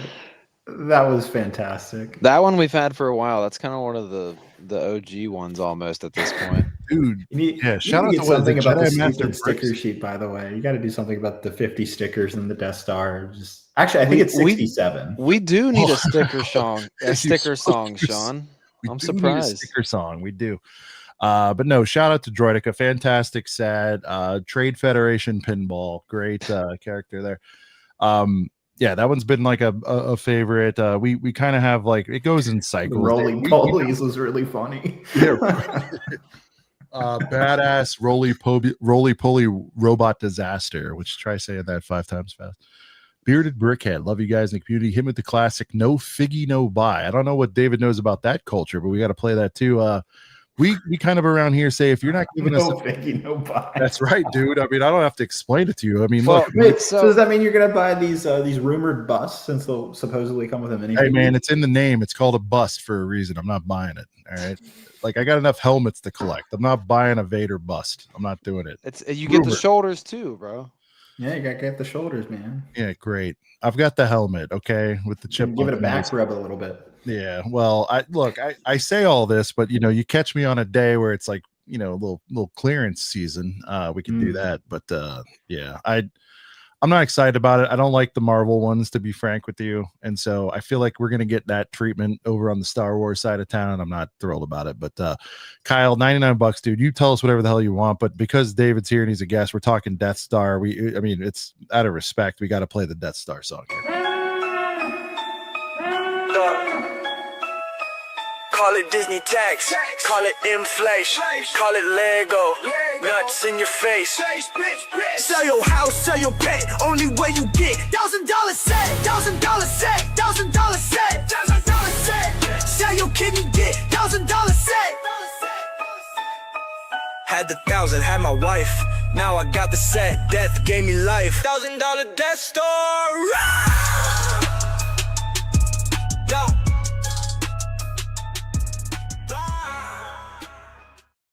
Of course, David, they killed the dream. Here's the second half of that song. And they killed the dream, leaving us a little bit short, but they made it up sort of with the GWP. Here's part 2 of that song.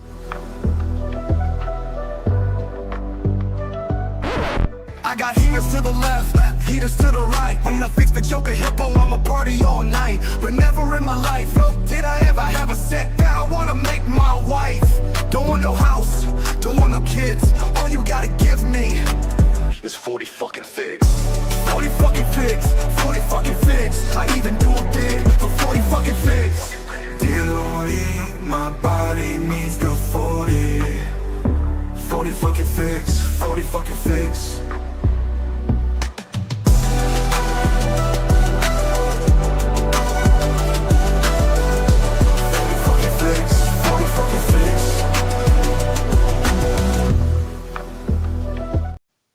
And so, you know, we by the way, David, we have these songs since what, Brent, March?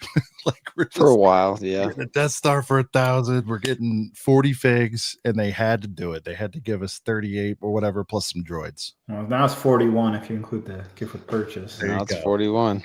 They got there.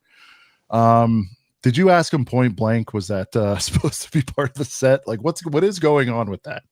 We need a little continuity. That is the first time they've done a full front of box. This belongs with this set thing. That was an interesting move. The TIE Fighter was a last minute ad because I did ask. I was like, "What's the story behind this thing? Why is it here?" But they coincidentally left that much room in the hangar for that. That wasn't planned. Mm-hmm. Wow. You know, one thing he did tell me about the hangar, it was meant to be see-through. There was not supposed to be a star background. You were meant to be able to, you know, pull in a Falcon or a Imperial shuttle, and during their testing, they decided that it should just be blacked out because if you have a window behind it and all that. Yeah, no, it's just a window, like just, you know, put, you know, nothing there. And it's interesting. I think that was a good call because I don't know about, I mean, I think you were complimentary, but a lot of people like that hangar is like the heater of the set for a lot of people. So no, it's really good. The Imperial shuttle, I think, is fantastic, but it was always the Imperial shuttle from the very beginning of the design phase. The TIE Fighter was literally like, so he worked on it for 14 months, the designer of the Death Star, and maybe the last like 2-3 months they were figuring out the gift with purchase. Forever complete. Yeah, no, I'm with you, man. It's one of those weird ones where I know it's probably not your biz typically because you said like people don't care about price and everything, but like people are speculating. I don't know if we know the amount of days. Maybe you would, Dave, but I suspect it's probably 4 or 5 days or whatever the GW duration is. If you were a speculator, even though it's a set that everybody can brick link supposedly, I don't know if you got into like if there's any unique pieces in there or not, but sealed in the box is a whole nother category. Obviously, is this do you think? I got some hate for that, by the way, when I was mentioning that you could sell the gift with purchase in my review. There was a lot of people like, that's the wrong. Did you see that guy that wears like the translucent? Did you see the green screen guy? He had you on for like an hour. He's a pretty big guy. That's a bad description, like Jumbles or something. I caught it last night. All right, well, he had you on for like an hour, like you and Ryan, like he was doing back to back on it, and he was just like, and he's a fan, by the way, but he was just doing his thing, and he's more of a normie guy, but you could tell he really loves Lego because he keeps going like, that's what's so funny too, by the way. There's all these big creators that are mainstream that try to make themselves closeted for whatever reason. He's like, I've seen this guy around a little bit. He knows everything about you. And he was just like, whoa, I don't understand why, you know, I wish I had his name. I'll get it to you. Shout out to the one fan. I walked out of Panera Bread a couple of days ago, and like just a white whoever was driving this RAV4, and it was a white RAV4, just like going by me, window down. Big fan of the channel, and he was literally driving away. And I was just like, all right. There you go. You made it. You made it at Panera. I mean, if you recognize Panera Bread, man. Pay Money Wubby. A weird name, but David, look this up. He has you on for like a straight 45. I'm just saying.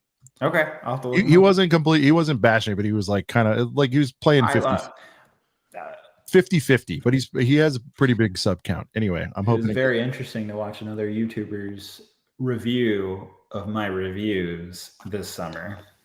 Oh yeah. Well, there's a lot. There's a lot of reactions nowadays. 4chan kids turn up. Shout out to Gene on there. Let's see. Got some more coming in. Shout out to King Oldendorf, our first ever channel member. 28 months. 28 months strong. First ever channel mem. KO, we'll never forget that, brother. You hold that title. It is. He's undefeated. First one. There's only one first of all times with that. And there you go. All right. We got a new channel member. Could be I feel like he's a rejoiner, but we'll still show him the love. Delano, thank you so much, man. I felt like it was a new name. Could have been a follower of David's or something like that. But either way, shout out to Delano for the new membo. Let's get into it. Leaks. We can't do that, can we? No. I'm not going to ask him to give us leaks, but I just want to know David's thoughts on leak culture. Now, David, you obviously have mentioned earlier, and it was my favorite part of this night so far when you said it's like you're the land, you do have a little bit of a corporate hat going on, but deep down, man, we all know you're still the boy, the fan. You're Lego boy, dude. We know who you are. As a fan, you're probably like, yeah, man, leaks. But then you're like, business side, especially now, you're like, potentially not good for biz if you're trying to rush something out for other people and all that. But let me just, without getting into specifics, overarching leaks, good for the biz, bad for the biz. Depends on who asks. If you were CEO of Lego tomorrow, are you cracking down? Or are you kind of like, it's part of the culture, let them eat? These are hardcore nerds just trying to figure shit out that they're going to buy. Like, what is so bad about it besides these designers work hard and it needs to be seen in their best light? That's my thing, is like was a pseudo artist. I want it to be a completed work. The argument, the Ambassador Network, there's only like 10 or 11 people a part of the Lego Ambassador Network, like the Lego employees who run the network. It's only like 10 people basically. Yeah. And from those 10 people, they've made it clear that the biggest reason why leaks are such an issue is because of marketing. Being so frustrated with, they poured, thousands, if not millions of dollars into a marketing budget to advertise these sets in a certain way. Shoot videos, whatever. Yeah, whatever they did. And so the Death Star is a great example, actually. The fact that leaked, they had, I don't know if you saw their promo for it. The That's No Moon thing, they probably spent $1 million on the marketing budget for that, to reveal that set that way. And that was ruined by a leak. And so that's why they're so frustrated with leaks, and why they come down on us, the ambassadors, not to share leaks or have anything to do with them, is because they don't want us to heighten that even further than it already gets, through other non-ambassadors. But like, as a fan, right, like MCU, wrestling, anything, like, people want to know what's really going on behind the scenes, and it's not everybody.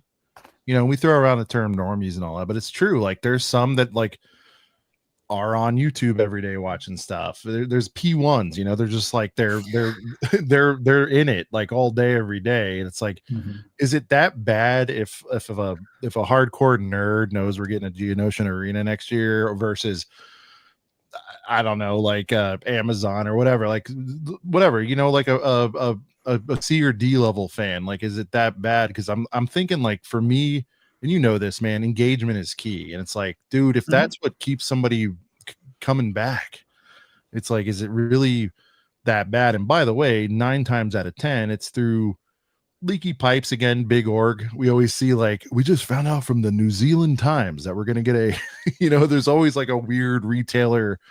A lot of this stuff springs from that. Now I'm not advocating for nefarious shit where there's hacking and all that, but like a lot of these times, like these leaky pipes are just like, quite frankly, not, I found out the person that just thought that popped in my head is I found out that the person that leaked that Death Star photo in the factory or whatever, they were fired indeed for doing that. Wow. So they're taking leaks. Like, what do you think? I mean, like, what do you think it's good for biz, bad for biz? Like, Stud Lake on the screen said that, like, for example, you did a speculation video. I want to say like 3 months ago, I don't know, where you openly kind of said like, we're here and we're getting that. Did you do that and ask for forgiveness later? Did they say we got to give them something? Like, what happened there? Wait. So you rephrase that again for me. Sorry, you talked about the Death Star, I think, pretty far in advance. Mm-hmm. Was that, I don't want to say were you put up to that, but were you put up to that, or did you just do that and say like, we'll see? I heard when I heard the rumor of $1,000 Death Star, I'm like, this is something I want to talk about. And they've made it very clear, especially this year. They had a new rephrasing of how we can talk about leaks, and the answer to that is no more leaks at all, or any type of a leak could be Amazon showing a Lego set. That is a leak now to us, which is crazy. There was a lot of backlash from internal ambassadors thinking that was crazy that we couldn't talk about something coming from an official retailer. Now the only official source for us is when Lego.com reveals a set. I personally, I didn't care, but I know there's a lot of ambassadors that do care about that stuff, that want to be on the very second that something gets leaked by an official retailer, like, and all that jazz. My focus is just on reviews and when that embargo date is. So I'm not really paying attention. If a set gets leaked ahead, it's cool to see it ahead of time, and gives me a little bit more time to maybe prep a little bit more about like my thoughts and maybe what I want to compare it against or something like that. But going back to the Death Star, because there was really no information about it, that's just in speculation territory, and we're allowed to speculate. Like, I can tell you right now, I want what do I want? Well, I do want that Geonosian Arena. I think it's ridiculous we haven't gotten that. Yeah. I would love a $500 UCS turbo tank. I would love a UT-AT, which we should have gotten this year. I think it's ridiculous. Dude, what happened with that? I don't know. It was never a UT-AT from my own knowledge. It was always a turbo tank. There was that rumor of like last minute split change or something like that just isn't true apparently. You didn't take him down to the lunchroom and say, "Come on, man, what happened with that UT-AT? What happened with my build a lunch, my PAB lunch?" From my understanding is they were still relying on play test. They do a lot of play testing, which again blows my mind with how the turbo tank ended up the way it did this year. But they do a lot of testing of like what kids will like want to pick up and play with. And I remember they said the original test, the dictionary version, the visual dictionary from like that prototype version of the UT-AT. Yeah. Apparently the play testing for that model never did well. Wow. And that's why that version all the way back in like 2008, 2009, that's why we never got it in that era of Clone War sets, is because the kids that they would test never picked it up and played with. And then that's how they decide these things sometimes. Even though we fans think it would be the coolest freaking thing in the world, it just might not do well with the kids. And that might be the sole reason why we never get a set.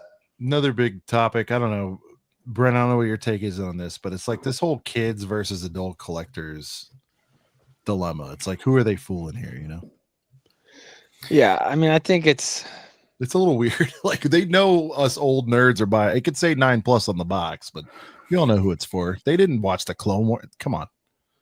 Yeah, I mean, I think in terms of certain things that are niche compared to what like a 9-year-old today would think about, you know what I mean? So, I don't know if the 9-year-olds today are really getting into Clone Wars like we all were when we were, watching it when it was coming out. But some of the chat said kids not welcome. The 9-year-olds today are watching YouTube and TikTok and that's yeah. what they're gravitating to, which is crazy because like you get influencers saying we want something, the kids want something automatically. Yeah. So there's this paradox now of like where we're at in terms of this cycle. I feel like we're going through currently. Yeah. Well, and then too, there's, we see all of the kind of attempts at, trying to appeal to like kids in the modern day, whether it's like Hidden Side or like the way like Mario is going. That was the worst theme. Yeah. Hidden Side was not good. I mean, some of the sets were good. I should say. I did get the bus set. I didn't think it was good, but I feel like if it was because actually the video was way worse. I'm sorry, that was the worst. Like I was about to say, in comparison to video, because it was weird. Like, so Force Awakens, I like halfway, like I put like one leg back into Lego, no pun intended there. But then, by the time like a little closer to 2019, Rise of Skywalker is when I was all the way back in. So I do remember like seeing some of the Hidden Side stuff. I only ever got, I think, like the $20 like black and blue tree, and then I don't know, I might have something else in the backlog somewhere. But I do remember thinking it was kind of cool in terms of trying to be different. But I feel like the box art was kind of confusing to just like the normal buyers, like your moms and grandmas that are like going and like buying those. It's weird to see. And I mean, like back in the day, like when we would see something that was like a kind of a new kind of different kind of play feature in terms of targeting the kids, like me personally, I think of like, the Lego sports sets, like the soccer and the basketball, and how they made completely new minifigures for basketball with the different hands and the springs in the legs. Like, obviously back then that was before iPads were a thing. So, it was the focus towards like what kids like at the time was a little bit different. But I wish it would kind of stem into that a little bit more in terms of, it's going to be interesting to see what they do, whenever Pokemon comes around, like if it will get some kind of like technology based kind of thing to target the kids audience a little bit more. So it's interesting to kind of think about the thought process in terms of like, what kids will pick up what in terms of like what testing that they're doing. So that's definitely an interesting thing to think about there. Yeah. So. A lot of, trust me, they do a lot of research, more than we'll ever know. I don't even know the extent of how far, but we might think something should absolutely be made, and maybe they'll prototype it, but like these tests that they go through, it just never comes out where someone can approve it on the higher up of things. Just because the designers are like, we really think a Geonosian arena would do well with fans. They test it to adults. Half of them like it, half of them don't like it. Maybe it doesn't meet this threshold, whatever their internal percentage of whatever is. And maybe that's the reason why it never made through. The one that was talked about in the Lego Star Wars 25th anniversary book or whatever, last year, it was mentioned that they had a Geonosian arena prototype. And I always wonder, like, why didn't that make it through? Mm-hmm. It's going to be, I think with Pokemon coming around the corner, it's an interesting one because like the fandom for that is so widespread. I mean, you got kids today that are into it. Did I see like a rumor of like a $500 Pokemon or something? I think that some $650. I thought $650 is crazy. What is that? A giant Pikachu or something? It would I'm have a to big be believer, David, and play the hits. I feel like that's what they'd have to do. Like, yeah, let's not have another like Black Panther bust on our hands. Let's not. No, but I mean that should have been Spider-Man, quite frankly. I know the movie was out and all that, and there's tie-ins, but it's like if you're gonna try a concept, all right, what do we got? Oh yeah, look now at this. Mega did this right. And you're gonna make David puke showing him that, but well, I feel like it's important David's to kind of it's important to compare and contrast. I feel like what this company did with Pokemon. It's a fine set. If that had a Lego logo on it, people would be freaking out. So well, in terms of, I mean, you talk about play the hits, Sean. If they're gonna do something that is north of $500, I mean, it's almost got to be like a giant Charizard or something along the lines. I don't know. That's pretty. Shout out to Brickworld Builds. I mean, they've been proof of concept in this thing, David, for however long they've been around. Great dudes. Yeah, out there, by the I way. know Love those them. guys very well. Yeah, same. I mean, they're and- great dudes over there, and it's just like they kind of test marketed it for them, right? I mean, they showed what the threshold would be for a big ass Pikachu. Like, Yeah. Yeah, No, it's definitely.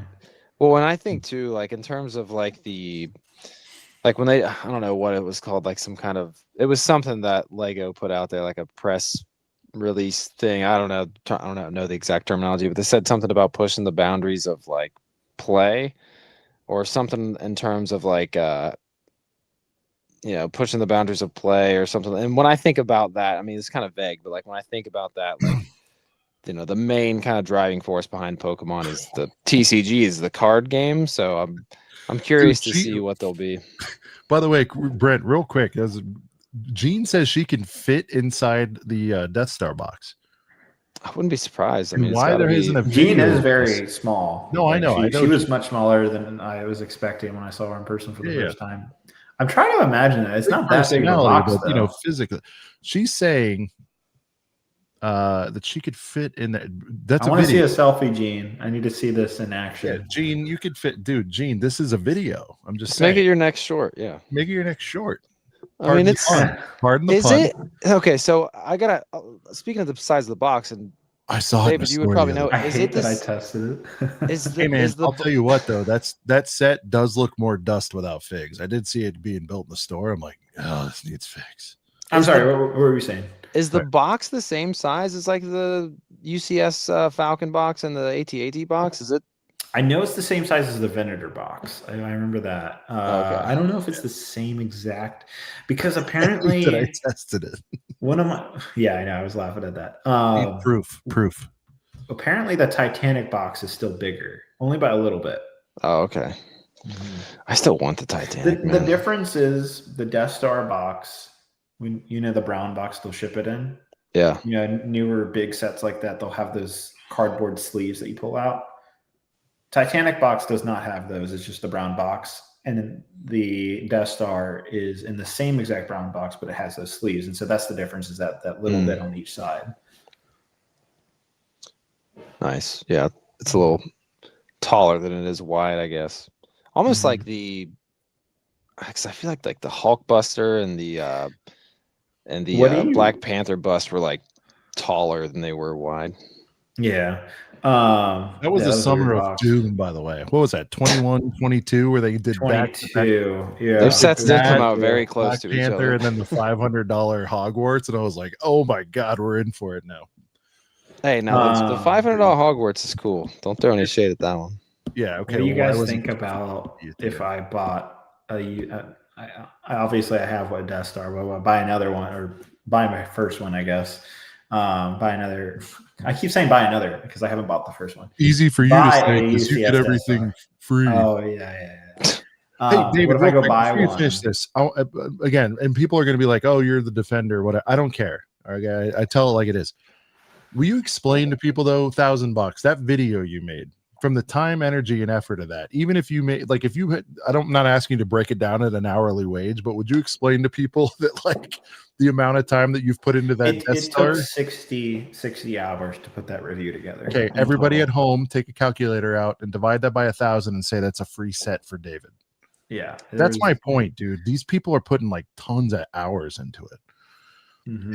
I think the free set perception a little bit needs to stop. That's all I'm saying. Because as somebody who would not have time to do all that, shout out to Shy, right? Like Shy, a dad, real job, all that stuff. He does shorts. He's great at it. We love Shy and all that, but like he can't do 60 hours on that. You know what I mean? And so it's going to be case by case. There's plenty of ambassadors that do not do this full time. And there's people like me that this is inherently our jobs.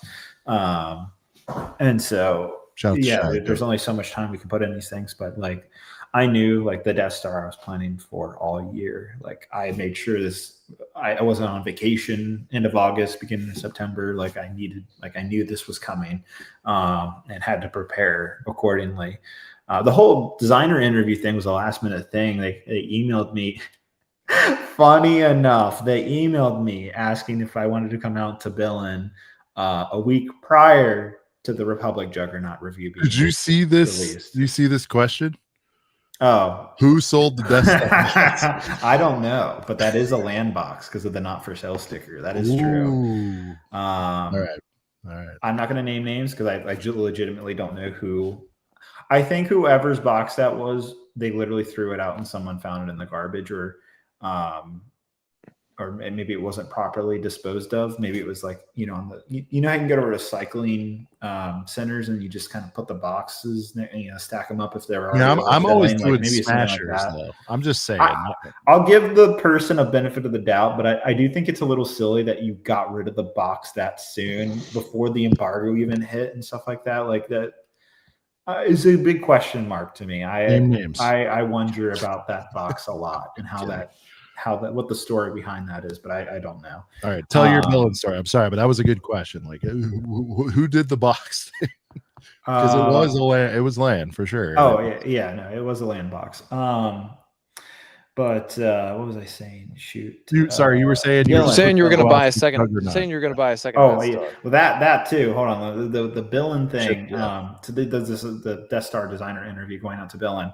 That was, they emailed me a week prior to the Republic Juggernaut review that I would inherently post. And I was like, oh yeah, this sounds great. I would love to. And they weren't even calling it the Death Star. It's like the next UCS set. We knew it was the Death Star. It was myself, Brix Set, and Jedi News. It was three of us that they invited us out to Billin that we had to pay for, which I thought was funny. I was like, okay, that's whatever. I'll come back to that actually in a second. But I have 20 minutes on that, but go ahead. Yeah, exactly. Why on earth would you okay. But it was interesting because I was like, okay, there's this. I'm going to be heading out to Denmark here in a couple of weeks. I literally, following that email, I would build this Republic Juggernaut and just be so disappointed by the set. And I was just like thinking in my head, I'm like, you know, I'm about to publish this. I was like thinking in my head, I'm like, this is probably, they're not going to let me go to Billin after this review, but I'm going to do it anyways. And I did it. And I was waiting for the email like, hey, David, we saw your Republic Juggernaut review, or like on second thought, the timing doesn't work out for the Death Star interview. I was just waiting for some excuse. Like, you can't come now after that review. It never came. They were, and in fact, we had a dialogue about that review and how the team had viewed it and was taking it extremely seriously, which is what I wanted to see. And we had a dialogue about that as well when I was out in Billin. And so I was actually, the entire design team was extremely respectful the whole entire process, even from that initial email of like letting me or inviting me out to interview and let me interview the design team, and you know, releasing that turbo tank review and still making it all happen just as initially planned. Nothing got changed. So it says a lot about Lego. It says a lot about the Star Wars team, in my opinion. Yeah. They could have easily said, you know, they got meetings that day, whatever. Right? Yeah. You would have had to just take Can't make it work this time. No, that's interesting. We got a couple. CPA says, show us your box. Have you disposed of your box? I'm not going to ask you to go get it, but do you have it on the premises? I am not in my current studio. Right. I am here's a ACOB breaking news. First for you guys, but I'm leaving the old studio. I've purchased my first house, and I'm in the middle of a move right now. That's brother. Oh, nice. Oh yeah, congratulations, Studs. We have to put this up. ACOB exclusive worldwide. Here it is. New Studs. He's right there. There it is. New Studs. Well, I mean, geez. Sean likes to abbreviate like half of his vocabulary. It's life's too short. Dude, congrats. So purchase the first home. Dog barking, having a good time over there. 2 dogs. Explains a little bit of, it's not a horrible echo, but a little bit of an echo. You're going to get all that taken care of. Yeah, I'm sorry. No, that's all right. That little, the room you're in is not going to be the main studio. I'm sure you have like a giant Geonosis. Yeah, I've got a whole video coming out next week explaining everything that's about to occur. And yeah, well, there's a lot that's about to happen. Same region? We'll see. Same region? Same region? Yeah. I was thinking about an out-of-state move. Me and my fiance were thinking about it. But ultimately, for her career and the fact that there is going to be this Lego factory here, like 20 minutes away from where I live here in Virginia, it was worth staying here a little bit longer to see these things pan out a little bit, and like that way we at least don't have any regrets later on of like moving too quickly. But we do want to do an out-of-state move in the coming years. It's just right now it wasn't. Just not yet. Yeah. Your Lego orders are about to get to you in like 20 hours from the point you order it, being that close to a factory. Yeah, well, it won't David, be swing by, but pay for your own. I mean, mine are pretty quick in Ohio, and I feel like I want to say maybe I get mine pretty quick too. The Lego stopped using freaking laser ship finally and went back to UPS like they should have been doing the whole time. Yeah. Oh my God, I hate laser ship. I'm sorry, UPS or nothing in my opinion. I don't even like FedEx. It's DHL, UPS, and believe it or not, the post office. Like those are my three reliable carriers. FedEx and laser ship are like the worst in my opinion. David, can you give 10 seconds because people keep asking the relationship? You already clarified it. You didn't get divorced twice. Can you just where did that come from? That's right. Yes, that running joke. Oh man, I don't want you to spend too much time. No, it's fine. It's fine. Yeah. My fiance thinks it's very funny too. So I was engaged once. That engagement ended without any marriage ever happening. So I was engaged once, and then later on currently I'm engaged again, and I'm actually going to get married next month. So that will be my very first marriage. So no, I have never gone through two marriages. What was the headline? You like left two wives for Lego? Or I don't even remember. I saw it. No, it had to do with the Geonosis mock. Or it has to do with the Geonosis mock. I've got it somewhere. I'll see. You don't have to. It's just because so many people. We like to please the people, you know. It is funny though. By the way, I saw you got started on the flower wall. That's gonna be good. Yes, it turned out romantic. very well. By the way, I'm not going to show that to my wife ever, so please slow down on that. I built third Star Wars sets for myself. I'm not going to start showing her that you built a dedicated flower wall. You know what I mean? You're doing us all a disservice. The romanticism. It actually, so it's weird. It started on Twitter or X now. It started on there. Lego community paparazzi. It started on Twitter all the way back in like March, and like, you know, it kind of had like 50,000-60,000 retweets or whatever on there, and it didn't go past that. And then I think it was Gamer, whatever, this Instagram people that reposted the Geonosis mock on, they took that Twitter thing and just blew it up, and that's where it really blew up, was from that actually. So it had been lingering around all year until another, I don't know what those, they're kind of just like fishers for like social media posts is what I call those kind of blogs. Yeah, they were like, we need slow news day. We need something. Oh, here's something. Guy leaves wife for Lego. Let's run it. Yeah. I mean, I saw the comments. They weren't very like, as long as it wasn't being truly negative to me and my persona, I didn't really care. I was like, whatever. You know, my fans. They dropped the link. Like that's all that matters. Yeah, I think they did. They did at least credit me, and that was the important thing. There you go. And you know, I made sure when I posted that Instagram or TikTok video of Geonosis, I made sure I put a watermark on it, because I knew that video people would steal it. And I've seen what happens to other content creators, especially newcomers. Like, they don't know better when they make something golden or really good, that they don't know like what could come of it when something viral like that happens. And so I was ahead, and I was like, I'm gonna watermark this to make sure like I can prove that is mine, even though there's a whole YouTube series showing me building it.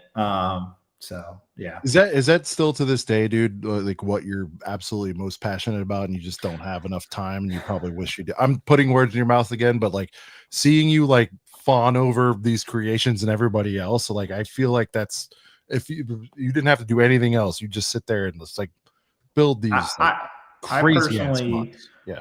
I personally consider myself a Lego builder first, a reviewer second. Like if I were to prioritize the content on my channel, it would be the building of the mocks first, reviews second. And that's how I've always reviewed reviews in the last maybe 10 years is like, it's in a way, I feel it's just filler content, because I can't always be building. 1, for burnout, 2, the budget, 3, sometimes it's hard to figure out what will be successful or not in terms of we what get I'm building. samey too, right? If all you did was say like month 2, a month 3 Mhm. without any interstitials, it's like Yeah. doing it weekly is not enough. There needs to be like landmark achievements. Exactly. So the reviews just help fill out the channel where I can still do this full time. If I was just doing the building of the mocks and not having the reviews there with my current structure, 1, financially, it wouldn't make sense anymore. And then 2, it would just be hard to keep an audience coming back. If, like, Geonosis, I would post maybe once a month, if that, because I was condensing things a lot more because I wanted to show more progress in each video. Right. And there's fans of mine that want to see every little bit of detail and want me to post like every other day of like every little thing I do. I'm like, that might be entertaining to you, but to a bigger audience, they want to see significant progress be made to like see some type of. Well, that timeout would slow down your completing the set too, quite frankly. Mm-hmm. That time, and these things take time. Like I'll spend Geonosis, me and ultimately Geonosis. While I made a majority of it, it was still ultimately a collaborative build. Jay, shout out to Caleb, Lee, Hunter, Aaron, all of them were contributors to Geonosis, especially on our little final push 2 years ago. And then Lee came back and helped me finish up the factory and stuff like that. So it really became a collaborative mock towards the end of the project. And even, I mean, without them, I was at a point where I was like creatively and just like, you're so knee deep in this project and you're just like kind of burnt out a little bit. And I needed a little momentum to get me to the finish line. And that's what my friends were doing. All right. Big question here. Is David coming to Brickworld 26? We didn't see you last year, maybe the last 2 years. I don't remember, but any shot you're coming out next year? Not with those prices. Aaron was on the podcast. Oh, come on. We made good, but I know people had whatever, but we've talked back. Say I got what he said. That was a fun volley. Okay. But oh my God. I was just listening to that in the background. I was just like, what am I listening to right now? I know. And it's really off brand for us to be so like confrontational or whatever, but it's like, dude, obviously we fly our flags high for Brickworld. Mark's a friend, and we do a lot of work with them and stuff. And I was just like, that caught my eye, and I'm like, let's hear it. Let's go. Cause I mean, honestly, I'm like, to me, it's the best value period, because I don't want to say I'm in the real world, but like, dude, you can't even get a concert ticket for nosebleeds for $130. You know what I'm saying? So I'm just like, to me, I get how it used to be and all that, and it's different and and I'm just like, anyways, that whole thing just was like, I was just like, I have a very different perspective on conventions than anybody else, really. Inherently what I do, like the I make is the video and content that I make around it. I make money from that, obviously, through the ad revenue on YouTube. A lot of guys don't, though, right? Yeah, but I'm just saying, from my personal perspective, when I take one of my mocks to a convention, I'm opening that up to anybody to make content with, whether they made it or not. And if someone gets a viral video off one of my mocks and I didn't even have a chance to make said video, that kind of burns me, because that is my job. That is what I do. So I have a very different perspective on conventions because of that. Yeah, no, I get it. And I think, everybody needs to act responsibly. I feel like people are more conscious about it because people have said, express their dissatisfaction. Like, here's the world's largest, not even once saying from Solid Bricks or whatever, or Jay or whatever. Like, I totally get that, that whole perspective. Yeah, no, that's definitely always rubbed me the wrong way. And be like, you see the opportunity, the same week the convention, you see 10 videos of, I went to the biggest Lego convention in the world, and here's a lot of the crazy builds that I saw. Check out this giant Star Wars mock. It's insane. Never seen anything quite like it. Check out this. And like, no, like the Gianosian Aranya. Yeah. And like, even like from this past Brickworld, like the only time I've ever like filmed mocks or anything, like it's usually thrown into a vlog where it's not like, I mean, vlogs don't usually like, you know, go crazy viral. And then like anytime I would like show anything in a vlog, like I always make sure to film the mock card. And even like from this past year, like I took pictures of some of my favorite builds and like did a little slideshow thing on Instagram, but in every single one of them I had the mock card directly after. If I could find their Instagram, I tagged them in it. But yeah, that definitely drives me crazy seeing that too. And I'm not even someone that is like, I mean, I've built a couple little rinky dink mocks throughout my life, but I'm definitely not even like a well-versed mocker, and that still drives me crazy to see. Let me ask you this, David, because you're again firmly planted in the 1 foot OG mocksmith world, and in another foot, you know, probably most notably in the creator world, you know, at this point, I think. What's your take on like Aaron really sort of pushing back on having creators, influencers, all those words, by the way, I hate them all, you know, like we've tried to be, I like content creator. That's the only word I really like. I hate the word influencer. But see, even to me, it just feels like, it's lifting a veil. Like when you're like, I'm out here to make content. It just like, for me, like I hate all of it because all of it's like, I guess it depends on like what your goal is. But like, for me, it's just like, I don't know if it's reporting or lifestyle or whatever. To me, they're all cringe. So I get why everybody says they're all cringe, but I digress. What is your take, regardless of the nomenclature, on this seems to be budding or whatever rivalry of the mock folks at conventions versus the creators, and them feeling like they're being favorites or whatever? Like, do you have a take on that? Do you think there's a world where both should exist? Because I do. I think both help each other ultimately. Well, I mean, I'm friends with both of them. I am inherently weirdly both. I build mocks and I also make videos. So no, but what's your take on why there's a? I'm not saying you don't get it, but did you might you understand the beef, but like, do you think like there? By the way, I've never heard any content creators be like, "Fuck the mock guy." It's more like the mock guys are mad about them moving in. It's probably because they're stealing their work, I would assume. But like, is that purely all it's about, or is it more than that, or what do you think? I don't know if I have much of an opinion, if I'm being honest. No, it's fine. I'm a big. I think we should all coexist, like you said. I mean, it's as simple as that. We're all fans of Lego. I mean, regardless of whether you build mocks or not. I mean, or make videos about Lego. I mean, you hear this, Aaron? Aaron, listen to your friend here, okay? By the way, I don't know if he said it on. By the way, David, on air or off air, I don't know if he said it or where he said it, because I've talked to him and stuff, but he was the guy that did the podcast you did. I didn't know that. Yes. Yeah. And I remember once he said it, I'm like, oh yeah, you are the international guy. Anyway, just a small side note. It was fun. I was like, oh, that was you. I've already, unfortunately it didn't work out with scheduling and all that, but it wasn't, the podcast wasn't super popular, and I would rather put that time towards building mocks, for example. I'm just saying, I whirled it, you know. That's when we were getting started. I think I was like, oh, this is all right, that's good. It's a tough space, dude. I mean, what we do, you know, with this, it's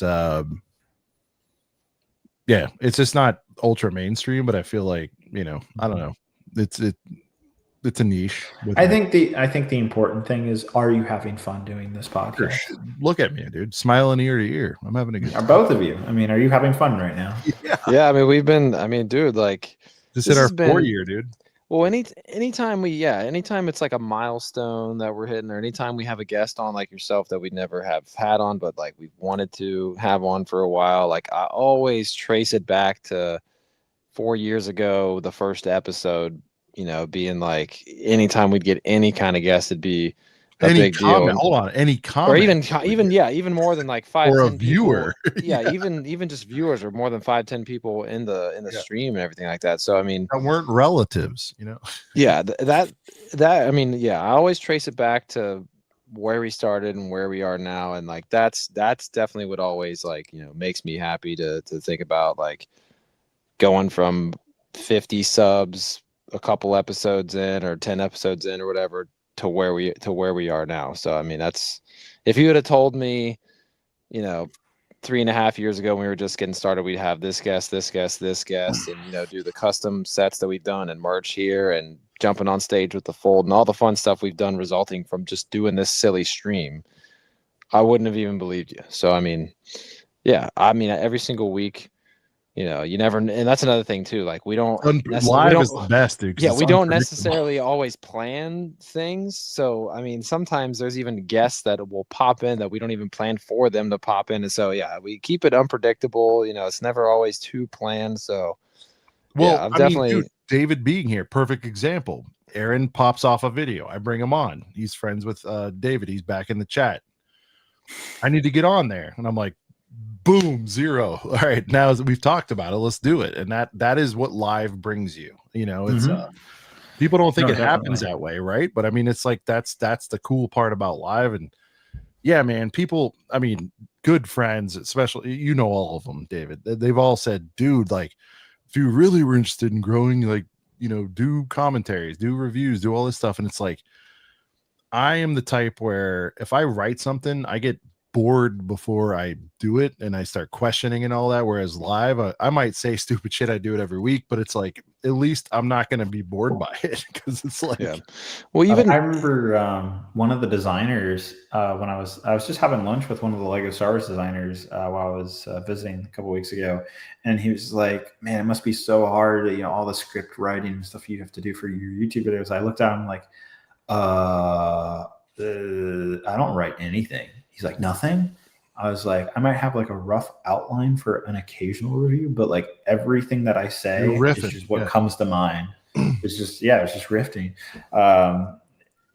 And he's looking at me like I was like, he was dumbfounded. He's like, there's no way I could do that. Like, there's absolutely no way I could ever like say everything you're saying just coming out of this is awesome. So wait, so you like, okay, you mentioned a little bit earlier, you do like a 45, let's say, and you just know like it needs to be 30. So you'll just self-edit yourself. You'll just let it rip and then self-edit. Okay. Yeah. I also don't, I mean, I have someone help with minifigs for your orders, but other than that, like all YouTube stuff, 100% me, no scripts. There's an occasional video voiceover that I'll make a script for, but like I've only done like 3 videos out of the last like 300 with a script. But like every review, where you see me talking like this, just straight to camera, that's just me talking to the camera. No script, just.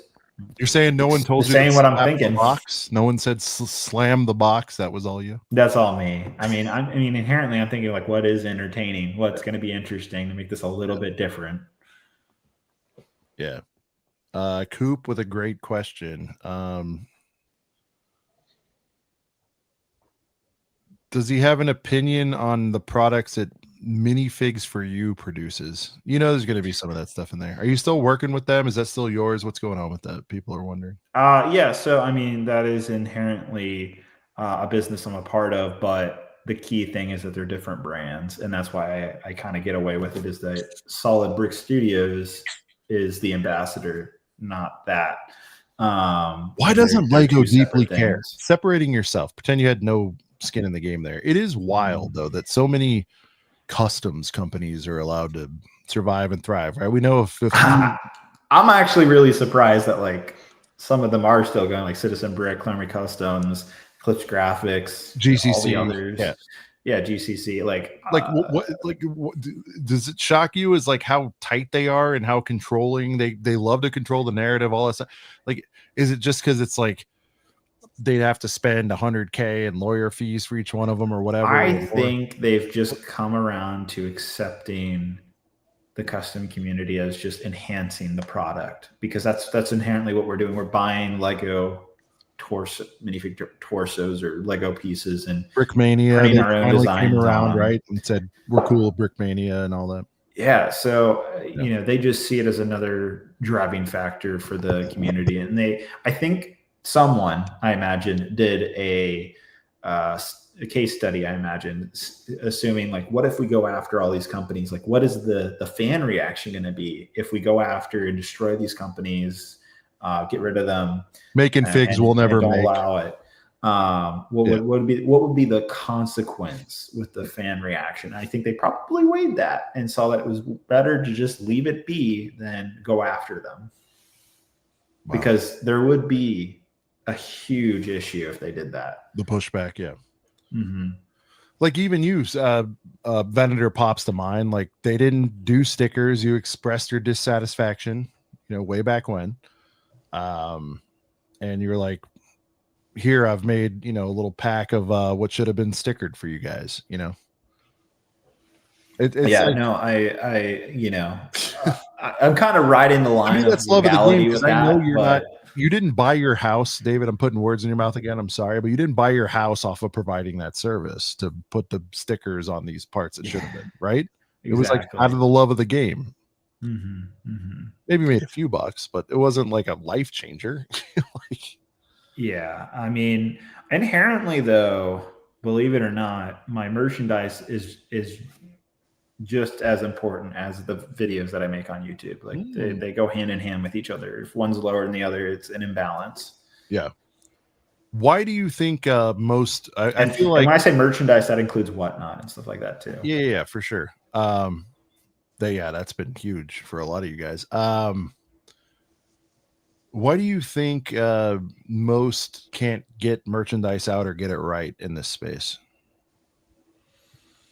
To me, there's a huge barrier. It took me years to figure out pad printing and stuff like that, and like who I'm talking like apparel, shirts. Like, why aren't people? Like, because we do okay, and we're super. I think let's just got to be smarter than that, in my opinion. Like shirts and like the usual YouTuber merch isn't cutting it anymore. You got to be a little bit more interesting with the products you're going to offer. Like make it in. It's a niche hobby. Why shouldn't your merchandise be more niche? Yeah, it's almost like you should make full sets instead of just sig fit. You know what I mean? Yeah, yeah, definitely. I kind of got away with that though. With I finally found a loophole with like, how do I make the Lego Star Wars sets I want and make it a profitable thing? And the recolored gunship idea was a huge success for my channel, where all I was charging for was the printed designs that are custom made. They're not, and then the instructions are free. So that way you kind of alienate yourself from any copyright issues with Lucasfilm and Star Wars with the gunship design. And all you're really selling are the printed pieces as an accessory to that. And you can kind of make the money back of all the time investment in the instructions and designing that set. What do you got over there, Brent? You grabbed something. Well, you were referencing some of our custom sets. I was. Nice segue. Yeah, this was the most recent one with Duck from last year. But yeah, I think in terms for like the box branding, I remember like just in the early days of me and Sean even talking about this, I remember him always being like, I want to have a box, and actually, go all in on the branding and everything. And I think that's something that. Yeah, I mean, like David was saying, it was like. To me, we had been around for 2-3 years or whatever, and it was like, guys, when are you going to have sig figs? And to me, like sig figs are table stakes, like, in the convention world, like pass out your sig fig. And it was like, no, if we're going to do something, we're going to do something like unexpected. Like, let's make a full blown set. And shout out to Stud Lake. Cody came to us with a few ideas, and now it's like we're gonna run sets out. If you want these figures, and I'm not trying to be Lego on it, where it's like we're holding it behind a paywall, but it's mainly because it's like, to your point, like what else extra can we offer? And it's a lot of it's very meta. I mean, that is us with Duck Bricks performing at Brickworld, and we were like, I don't know, man, this is gonna be interesting, but like, well, we're selling it at Brickworld, and so yeah, no, I hear you. I've had people reach out to us, because even as again, as small and mighty as we are, they're like, how do you find incremental or whatever, outside of when you're huge, you can do whatnot and all that stuff. But for some of the smaller channels, it's like looking to do stuff, and I'm just like, I feel like our long form allows us to have a relationship with the audience, whereas some of these, and this is a transition, some of this look, Beast style has taken over the Lego space, the Beast style of video, and I'm just like, oh, I hate it. I do too, but and I have a lot of friends doing it. Shout out to them, and I get it. And they're just going what's on trend with the orange on one side, blue on the other, with the divider and the arrow and all that, and the zips. Got to recap everything. And they're asking me like, how do you guys do merch and all this stuff? And I'm like, well, I mean, like, we're being ourselves. We're being our whole self. We give Ryan, which we're going to get to. It says you guys are giving too much. He's like, you guys are giving 3 hours a week. He's like, you're exposing. He's like, you're giving too much and all. And I'm like, well, that's why we have the relationship. So it's kind of like a Jekyll and Hyde, whatever, good versus evil thing, where it's like, well, yeah, we have a connection because I feel like our audience genuinely knows us. Whereas the B style video makers, again, shout out to TD and everybody who's doing that. It's like they don't really know TD though. They know he's like the zippy. And I met him and I like him. I'm just saying they don't know him though. And then, so that's the difference, I think, is they don't. You go on there for 30. The videos I make reflect my personality and what I personally would want to watch. Well, that's what I was going to say. That's how content, or that's how influencers. But they know so much about you. Go about it. No, but they know so much about you that they mistakenly said you had a couple of like they saw your old fiance. Like they know enough about you. These guys that are doing faceless, whatever. And again, dude, they're eating and all that. But like for me personally, like I just like, I don't know, man. Like I'm just like, well, and also too, really good creators to that style, and I'm just like, damn it, I get it. It's what's working right now, but I'm just like, damn it. And then you're asking me why they don't know you, and I'm like, because you made yourself like everybody else. I don't know. Well, and the reason why, like with like the Beastie style, like super short form, very high edited stuff, like the reason why it doesn't resonate as close to like fans actually or viewers, whatever, actually knowing the creator is that it's so easily copyable. Like literally, I've seen other creators like pretty much take something that like TD has done, like pretty much copy and paste it, and it's like nobody can copy and paste like a review like you've done or Tiago has done, because it's them on camera talking about what they want to talk about, showing what they want to show, and giving their full thoughts and everything and opinions on it, and it's real, versus like so much of that like short form modern day stuff is just so easily like copy and pastable. Like you can almost just like scroll through social media and you can't even almost pinpoint who is the creator behind what, because it's all so samey, as Sean always likes to say.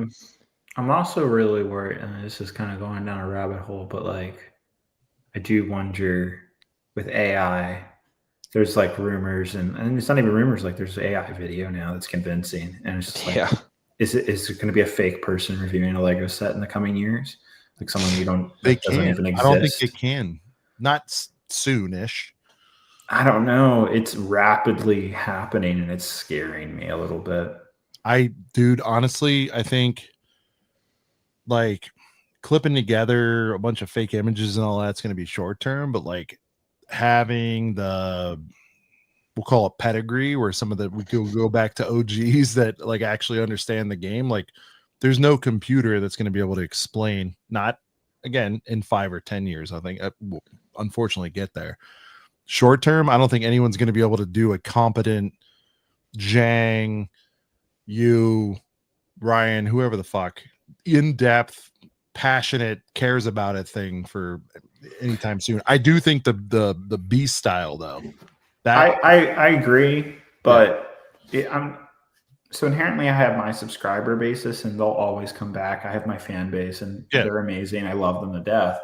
But I guess the point I'm trying to make with the AI stuff is like, if someone could slap out like a 5-minute AI prompt of like reviewing the UCS Death Star and put that on TikTok, and it gets millions of views, the average person, you mean just average like Star Wars fan, VO, what's that? Like a VO one, like just strictly voiceover. Are you saying we're going to be able to take David and automate him in your Lego? You'd be surprised. I know. I've seen some wackadoo stuff with the AI videos now. It's I try not to think about it too much. But anyway, my point being is like, or just someone that looks like me or any of the other YouTubers, like they could find someone that looks like us in front of a set and make a hodgepodge review, and it could still go viral. And the average person is not going to care. The fans will care. The fans that follow me or the other YouTubers, Normies. Yeah, I get it. It's them, The masses. you know, I worry about that. Well, you always have the fact that you can actually, create mocks and everything like that. I'm not saying to fall back on, but then you have your masters, by the way, so you have your degree and everything. Yeah, well, that inherently, that's why I went to college, is like not because I needed it, but just as a safety net. If it happens, it happens. Yeah, no, so that was a good move. Brent, anything else on segue? Brent, your thoughts on shorts and what they're doing, because that was part of the beast style conversation. Like this, it is shocking still that you're thriving with long form. We're the longest form of these podcasts and everything. Brent, shorts and what it's doing to the Lego world. Fan, not a fan? Yeah, I mean, I like shorts for some things, but like, I don't know. Yeah, in terms of the fact that, like, I don't know. I mean, like, I was watching Lego YouTube when I first got back into it in like 2015, and I mean, it seemed like to me like it was, all about like, more long form, like actual like reviews of sets and everything. And it's like now, like you can have a whole channel and a following based off of just putting out like a couple minute long videos every week, which is like crazy to even think about. So yeah, I don't know.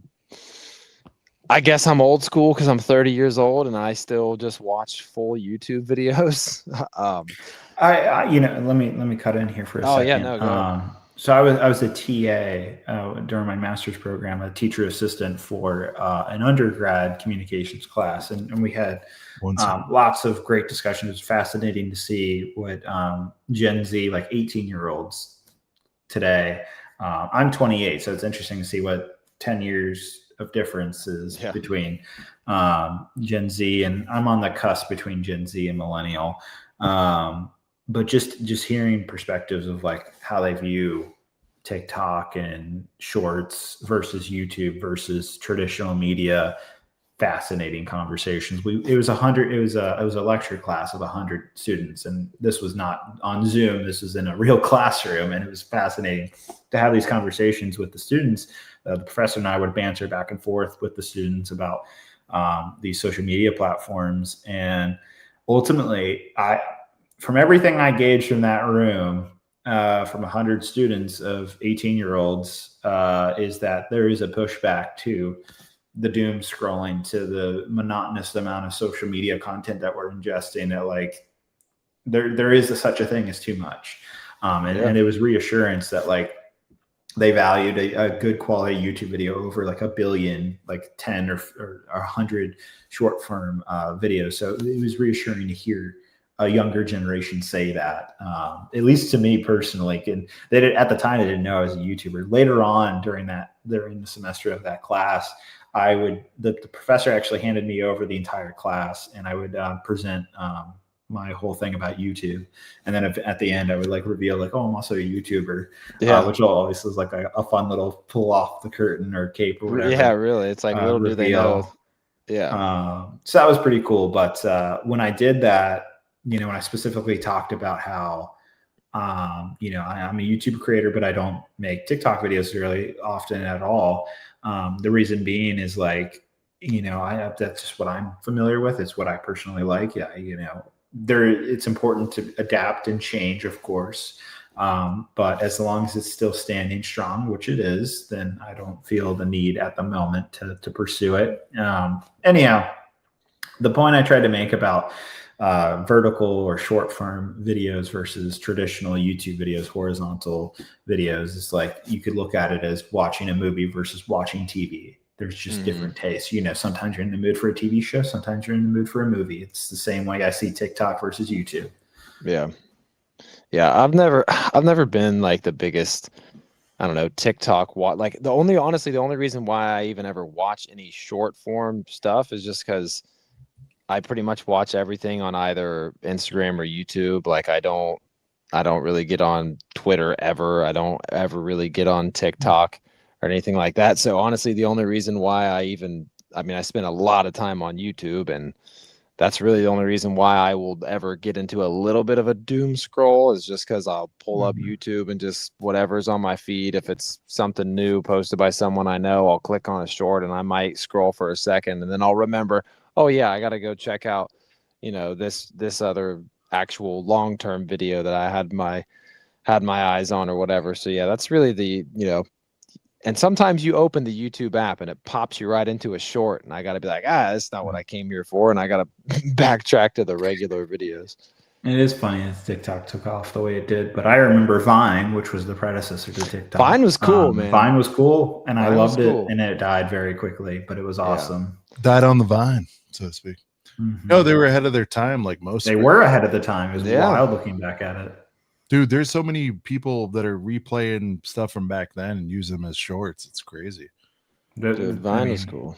Shout out to Ceiling Titty, which was one of the funniest things I've ever seen in my life. You guys ever seen that? I don't know if I ever saw that one. This guy made a oh wait, the light. He's like looking up at the light that everybody has on their ceiling. I literally Ceiling Titty. Yes, there it is. I too have one. There you go. Yeah, there you go. I just want to know if you got a ceiling titty too, a silly titty too. I watched that 1,000 times. I'm like, I was an early TikTok consumer. Yeah. And, well, the thing I liked about Vine is because it wasn't like King Batch, it was a different guy. Well, with Vine, you actually had to kind of be creative. Not even kind of. You had to be original. You had to be creative. And it's like you had 6 seconds. That's it. Yeah. But it's like now you literally can. You can 3 minutes TikTok. You can pick any trending sound and get up there and do whatever little dance, and it's like, all right. No, but even worse, you're actually celebrated for copying. And that was my whole problem, David, is like, I will not, like, when I get the day we get accused of copying anybody else, it's like, sure, we have a live stream, people have done that. Sure, we have a podcast, people have done that. But like, the second we get accused of doing it like somebody else does, I'm like, I'm out, or I'll change. I won't be out, but I'm changing it. I mean, I gotta say, your AI. What do you call them? What's the super chat songs we got? The super chat songs. Yeah, those things. That's our house band. I have no idea what you're talking about. I have no idea what you're talking about. Our house band. Our house band that is versatile in all genres. That is one thing I've noticed, David, is like a lot of our people have tried to do it like we do it, but the thing is like anything, David, you have great equipment. By the way, people want to know what you're shooting with, and I have an answer even before you give it. It's not so much the equipment, it's what you do with it. And that's where I'm going with this is like, people do AI poorly. I want people to understand that, like, if people think I'm just putting a prompt in and getting that song, they're mistaken. We massage it until Sean will send me all the rough drafts of if people think we're just ripping that and putting it on, like, people do. That's not us, though. It's got to be I write the lyrics, I make sure the tone is right, I make sure the beat is right, I make sure we cut a video to it, I make sure we do, like, so it's like anything, man. You can, I guess, David, what I'm saying is, like, anybody could have an A7 III, but they can't do what needs to be done with. You know what I'm saying? You gotta have the skills to understand how to use it and how to be creative with it. Yeah. Well, and to be fair, we have done a rap song where Sean wrote a verse, I wrote a verse, and then of course we had Duck in there, and I mean that was like a full on, like, be honest, Duck wrote the whole thing. All right, let's just. Well. But that was a whole thing of like, dude, I sent him that, David. I don't know if you have a story behind that. I sent him the verse and he's just like, all right, give me like 20 minutes. He sent it back. Guy's a maniac. Go ahead, Brent. Sorry. No, I would say that was one circumstance of like, that might have even started before we were doing super chat songs, I think. But Sean's like, I want to do a rap song, and I was like, oh yeah, okay, cool. I have a little bit of experience doing that, and then it turned into a music video. And then he's like, what would be crazy is that if the Fold does another concert next year, if we did it on stage with them. And I'm like, no way. And then like, it's a Ninjago band. Why it's snowballed from a goofy song we were writing to a music video, and then that happened. But like the super chat songs, yeah, I mean, it's mostly like, we'll get ideas from the chat, or we'll kick ideas around with Sean, but mostly it's Sean working out the lyrics for those, and then our house band will figure out the rest. Well, it's like you said earlier. You're like, do a song about stickers, right? And it's going to be like, I can't just go to one of these things and go, all right, give me Make a good song beat. about Lego stickers, because that's pretty. Give me a good beat and give out. me lyrics about the frustrations of Lego stick. You could do that, but it'll reflect when you play it back that it'll be ass. Well, for people who are like with it. So anyway. Well, then we have one about Target moms too, or a Facebook Marketplace moms, and that's been a little edgy. That's been like a running joke on this show since like episode. Shit, I'll show it to 20. you. I'll show it. I haven't.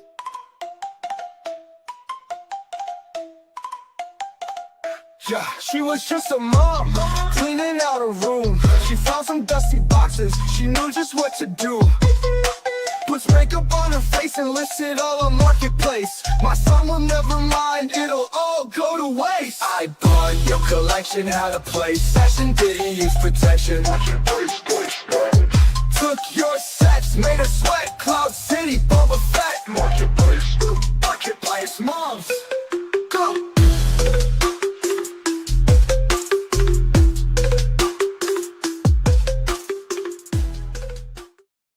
The Marketplace moms finds. Dude, David, come on. How many times have you come up on a nice Dude, this is where I get all my whatnot stuff.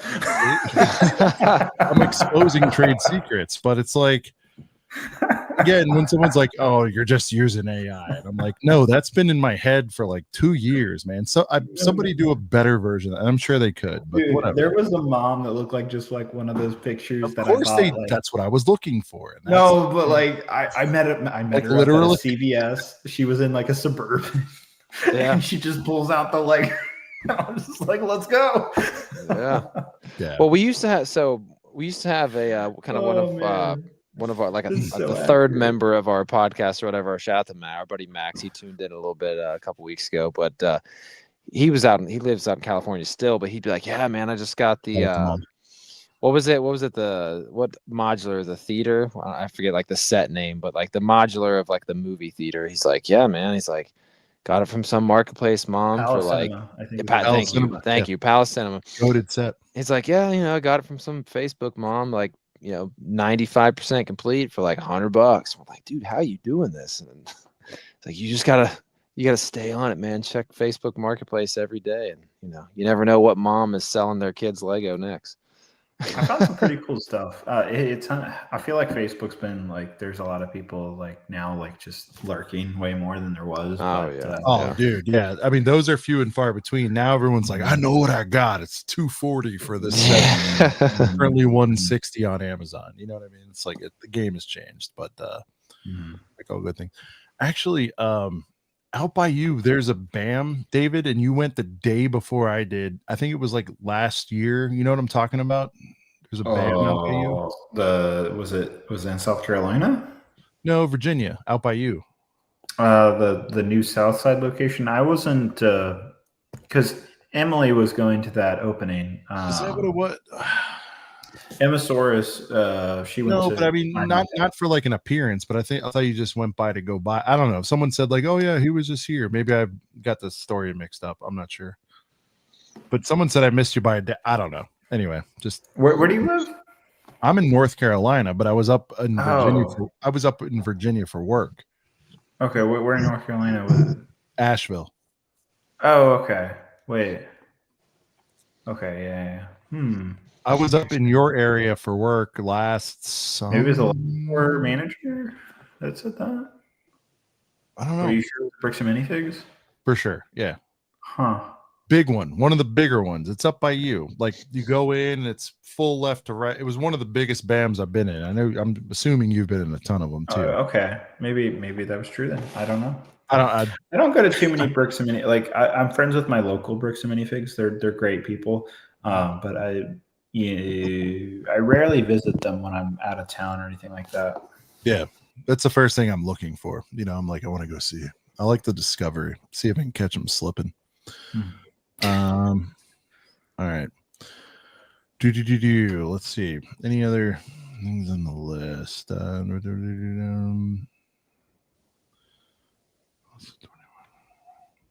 Nah, that's too small.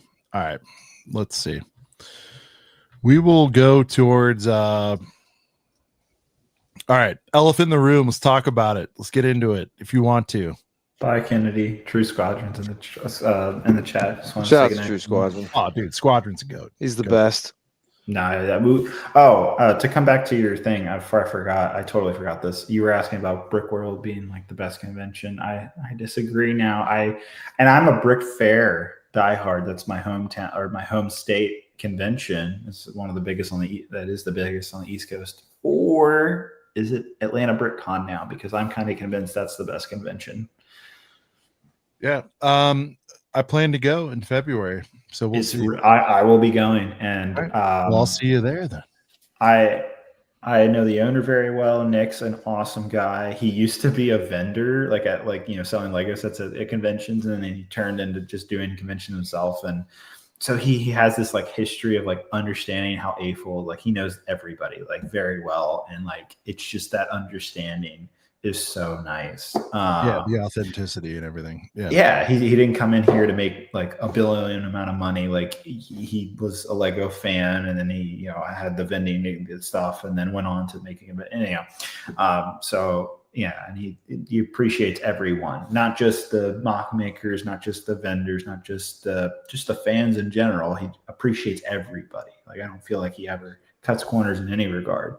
And also the convention that Atlanta's at is the best Lego convention. Like just the physical conference center it's at beats out Brickworld, beats out Brick Fair, beats out BrickCon, all of them. It's the best convention center. But CPA wants to know, do they pay their mockers at I think they pay a few people, but like majority at Atlanta, like 90% are like they're there.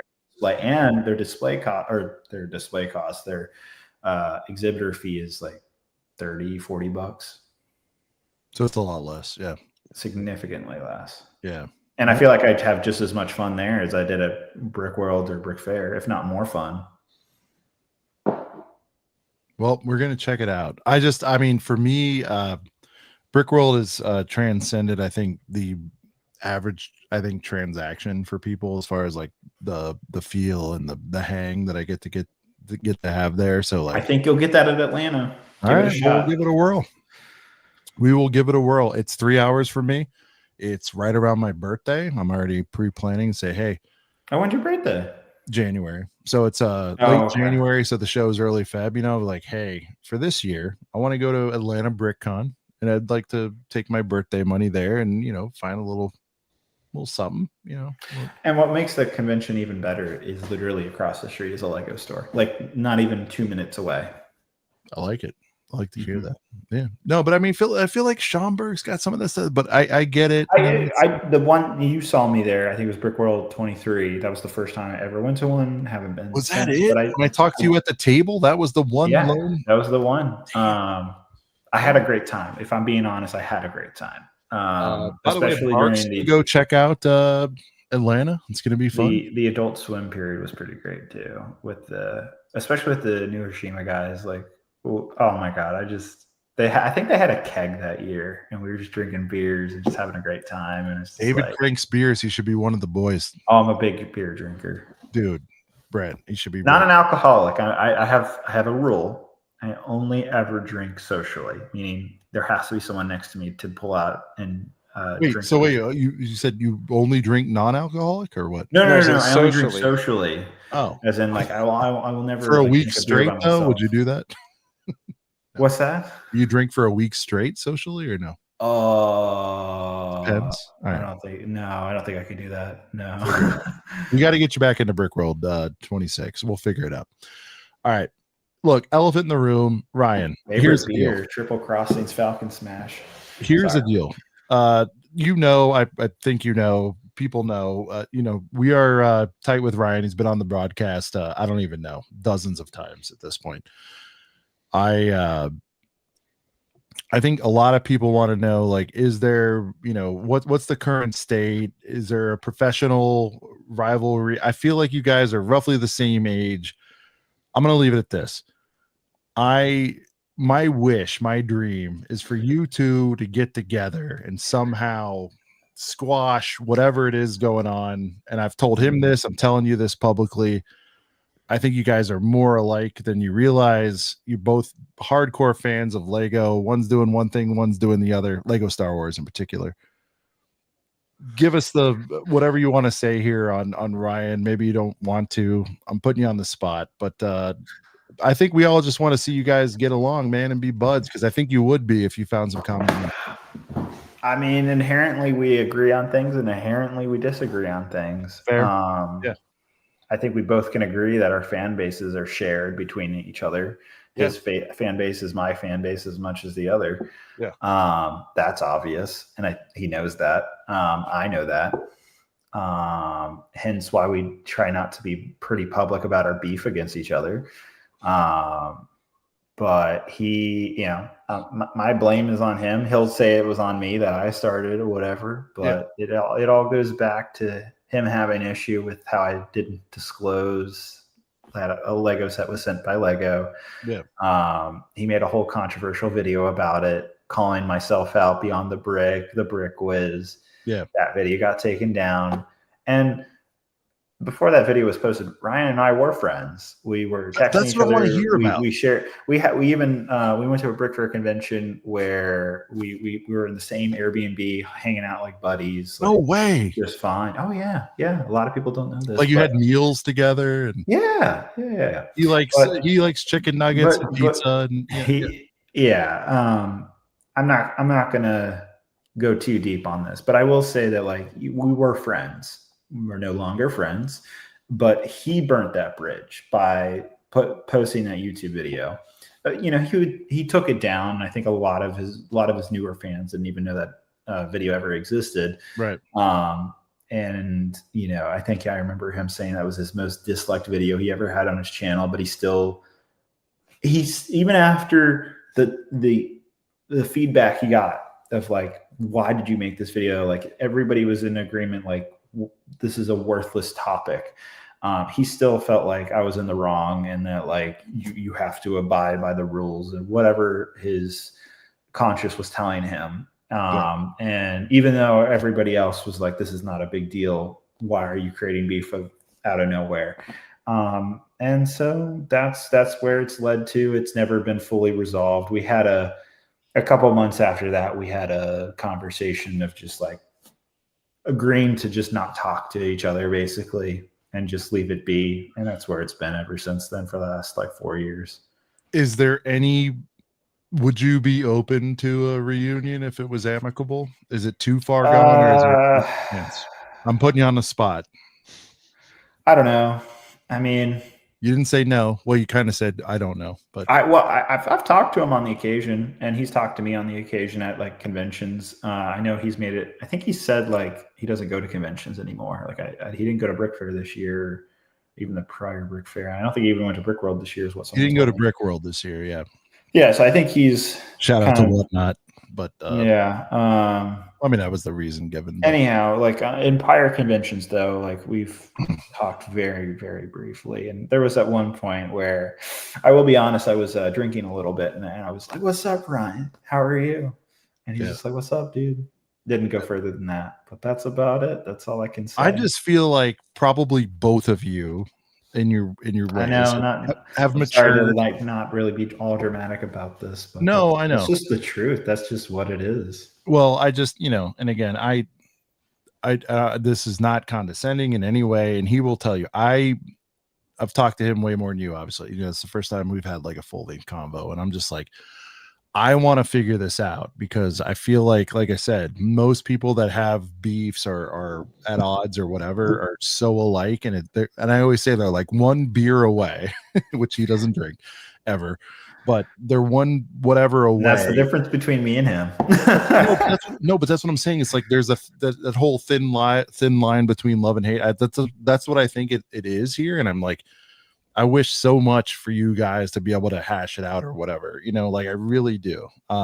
Yeah. And I'm not saying we're getting it done tonight, and I'm not trying to press you in anything, but I'm like, man, one of my goals of whatever I throw into this space is like, man, I would like to see that, because I do, as a observer, as a friend, more friendly with one, I'm getting to know you like, you guys are so alike, it's scary, and that I think is part of what's like. I mean, there's no doubt about. I don't both disagree. passionate With as it. shit about Ryan this. is a passionate Lego Star Wars fan. Yeah. Yeah. I'm a passionate Lego Star Wars fan. There's no doubt about that. That's very obvious. How we go about expressing our fandom, very different from one another. 100%. 100%. Yeah. And I, whether we could be friends again or not, I don't know. It's not something I'm interested in pursuing personally, but I won't say I'm not open to it, but I'm also like, it's not something I'm thinking about. Yeah. All right. Well, I mean, people were expecting it. We had to, but I, even off air, I'd say like, dude, what is it going to take? Brent, how many times have I said to you privately, like, I'd love to get these kids in a room together and Yeah, I mean, see if we can make them. It's almost like the kid whose parents are divorced, where you're like, there's got to be some magic there somewhere. like the Parent Trap, but like Parent Trap. I want to parent trap you people. That's what I want to do. Let's see. Brickworld joins in. Mark, here we go. Beefs are a modern thing. It's clickbait. It's not clickbait. Neither one of them talk about each other, Mark. I'm going to disagree with you on that. They don't belong in the AFL community. Droidica. That'll make you feel better about everything. We'll run Droidica in a minute, but no, I appreciate you being upfront about it. Man, I don't know. That's my take on it. That's my big salvo on it, man. I'm just like, man. And I don't even know how it would work. You know what I mean? Like, if you guys are buds, like, how does that work? And whatever. I don't care. He has his perspectives about the Ambassador Network, and that's fine. And by the way, you guys are both doing great. You know what I mean? So yeah, I mean, maybe I'm wrong. If we merge worlds, like, shit, the whole thing might blow up. I could be wrong. I mean, like I said, Ryan and I were once friends, and we did agree on not everything, but some things for sure. But at the end of the day, like, we were always, like I said earlier, just we're both Lego Star Wars fans, but we come from different mindsets. No, I agree. Yeah, no, for sure. And that's what makes it interesting, right? Like, not everybody has to agree on everything all the time. So, yeah. Let me see here.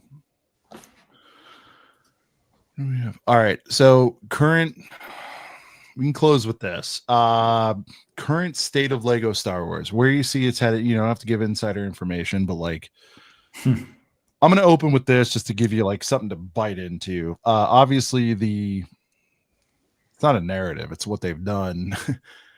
Tyler, we keep referencing him. He's usually in. I invited him. I don't know if he's going to come on, but Lego's getting smaller, dude. And prices are going up, all that stuff. I actually, as someone who's in a smallish Lego room, I don't have this vast arena like some other collectors. Shout out to those guys. Shout out to Hive, who has apparently a 2-bedroom that he can put all his stuff in. I'm not angry, besides the lack of accuracy, and we have accuracy sticklers, but I'm not angry at a smaller Arc 170 on its at face value. Like, we can't make every single set Ewing, shout out to Ewing, Gigantor anymore, because people are running out of space. Do you think there was and we all know how freight works and the boxes are getting smaller and all that, but do you think there was a conscious decision inside, you walk the halls in Billund, purposefully to be like, we're going to go smaller, more detailed because these guys are running out of space? Or like, what's your outlook on that? Are you hating that everything's smaller? I mean, even you, man, your studio, I see shit's getting cramped, your old studio anyway. Like, are you cool with the move to make it smaller? But do you wish they made it more accurate? Like, where are you at with where they're going? So again, I don't know if my perspective is the right perspective. It probably isn't, because I'm inherently biased to myself to what I want to build mocks with. So, like, to your point about like an Arc 170 being smaller, that inherently benefits me as a mock builder, because then I don't have to make the mock nearly as big to accommodate said set or sets. Right. And so that, like, not many people have that perspective that I do. Like, obviously the fans want a nice big, big boy that they can play around with and feel those nostalgic days of the bigger Lego Star Wars sets that we all grew up with. But then, like I said, I have this other weird mindset of like, oh, if it is smaller, it can accommodate said mock if I do it this way or that or whatever. And yeah, so I don't know if my perspective is the right one in that regard, specifically on sizing. But the future of Lego Star Wars, hopefully they listen to fans more. Specifically, I think they're getting carried away with how far they can push things on fans with like the lack of dual molded legs and not buildable thing, pieces. like alt things. Because I want to ask you about this. Fundamentally, I came into this thing late, dude. I was almost 40 when I got into it. I just want to go back to like, play scale paradise. You know what I mean? Like you guys lived the golden era, and now we're getting what is it, David? I don't even have to look. 50% of the sets are buildable this, buildable that. I just want little starships with the figgies that you guys used to eat on back in the day, and I feel like I've gotten a handful of those this year. You know what the marketing team told me of why those sets kind of exist is because they want to bring in the Star Wars fans that aren't Lego fans. Like they're supposed to bring in new fans. For the logo, for example. Yeah, that's a great example of like that's something that like a Star Wars fan would be attracted to. And then it so happens to be Lego, and then all of a sudden, then they're looking at the rest of the Lego Star Wars stuff. So that's that is the thinking behind the marketing side of why they make these sets. And so I get it, but at the same time, you also need to please your current fan base that is very, very dedicated. And once you put cracks in the concrete, it's very hard to fix it, to seal it and make it brand new. Sometimes you kind of have to scrape off the top and start over. And I feel like it almost needs that. Yeah. So you're almost like, do you want it to a little bit, if I'm picking up what you're putting down, like things have to hit rock bottom before they get good again? Is that what it's going to take? A little bit, right? Because we're looking at it's going to take something. Is the point I'm saying? Is like I don't know if it. We have to take a blow at the box office, and people are going to stop buying stuff, and then sales are down, and they gotta. Someone's got to come to the team and be like, we need to just focus on what makes Lego Star Wars Lego Star Wars. It's going to be some type of wake up call. I wish I could say it was my Republic Juggernaut review, and that definitely woke them up, but that woke up the design team. I don't think that woke up the higher ups. Yeah. I think the higher ups are going to notice when the sales are dropping. And as we saw from the latest, earnings report from Lego, they're doing just fine. And there's no reason for them to give us what we're asking for based on, well, this is working. Why shouldn't we continue it? Why not? Why change what's not broken? All right, I'm going to throw you more of a softball here, and then Brent, I want to hear your take on the modern Lego Star Wars. But Tyler says, "What 3 to 5 year period is your true favorite?" 2012 to 2014. Yeah, it's an obvious one. We hear it a lot. A close second would be 2007 to 2009 as well. Just a lot of banger sets in that era too. I mean, you could just go from like 2006 all the way up to like 2017, 2016 and just say like every set from that era. Not everyone, but like majority. Just so good. Brent, do you have more of a problem with the downsizing, the pricing, or both? I mean, I wouldn't blame you, but yeah, I just think sometimes it's just, we might get $170 justifier, but then turn around and get like $50 X-wings.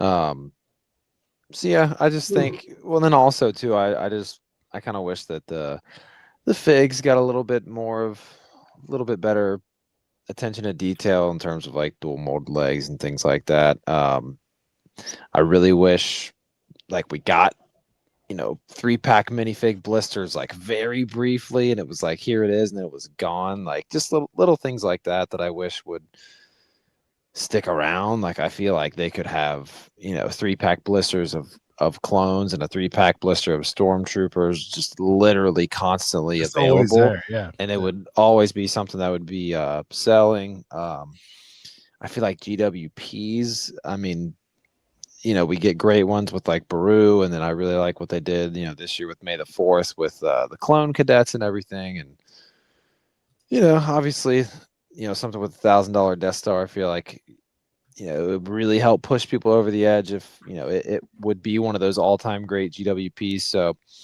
yeah, I mean, I'm not one of these people that like hate where Lego Star Wars is at, but I really wish that, especially it being one of the themes that, really pushed Lego up to this whole nother level. Yeah.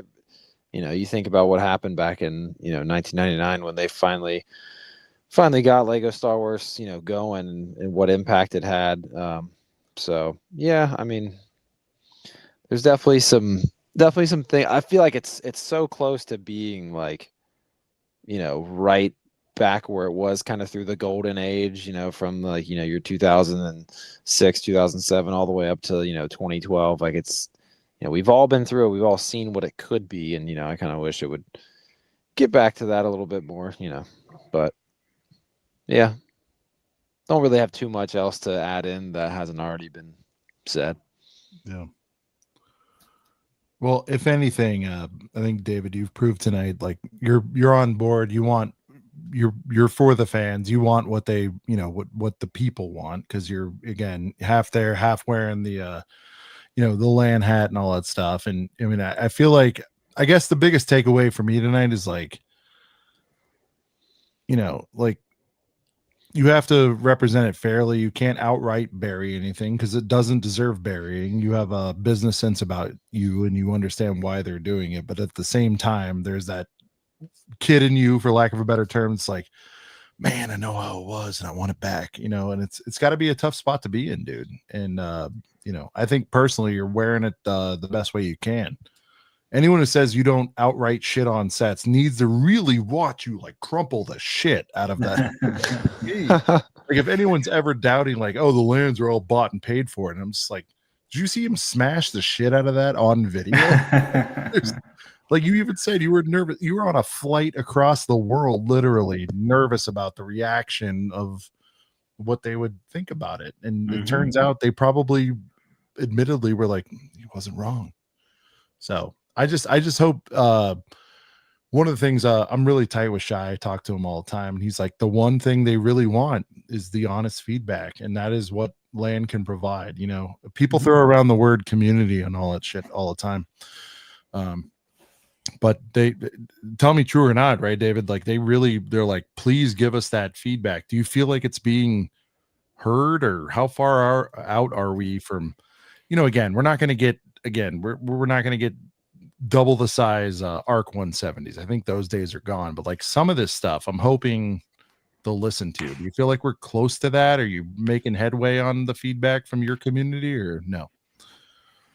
I mean, I felt like when I visited last month that that was a productive meeting time with the team, because it was like this was a set for the hardcore fans. Like only the hardcore people are going to go out and spend $1,000 on the Death Star.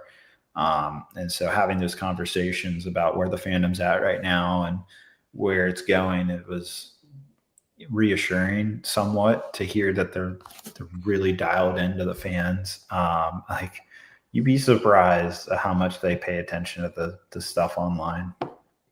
How much are they able to act on it without the whatever I put it as earlier, the real bad boys of Lego? Like the Bill and Bad Boys. Yeah, the Bill and Bad Boys, the BBBs. Like, are they like? How do we get them to listen? I guess it's just.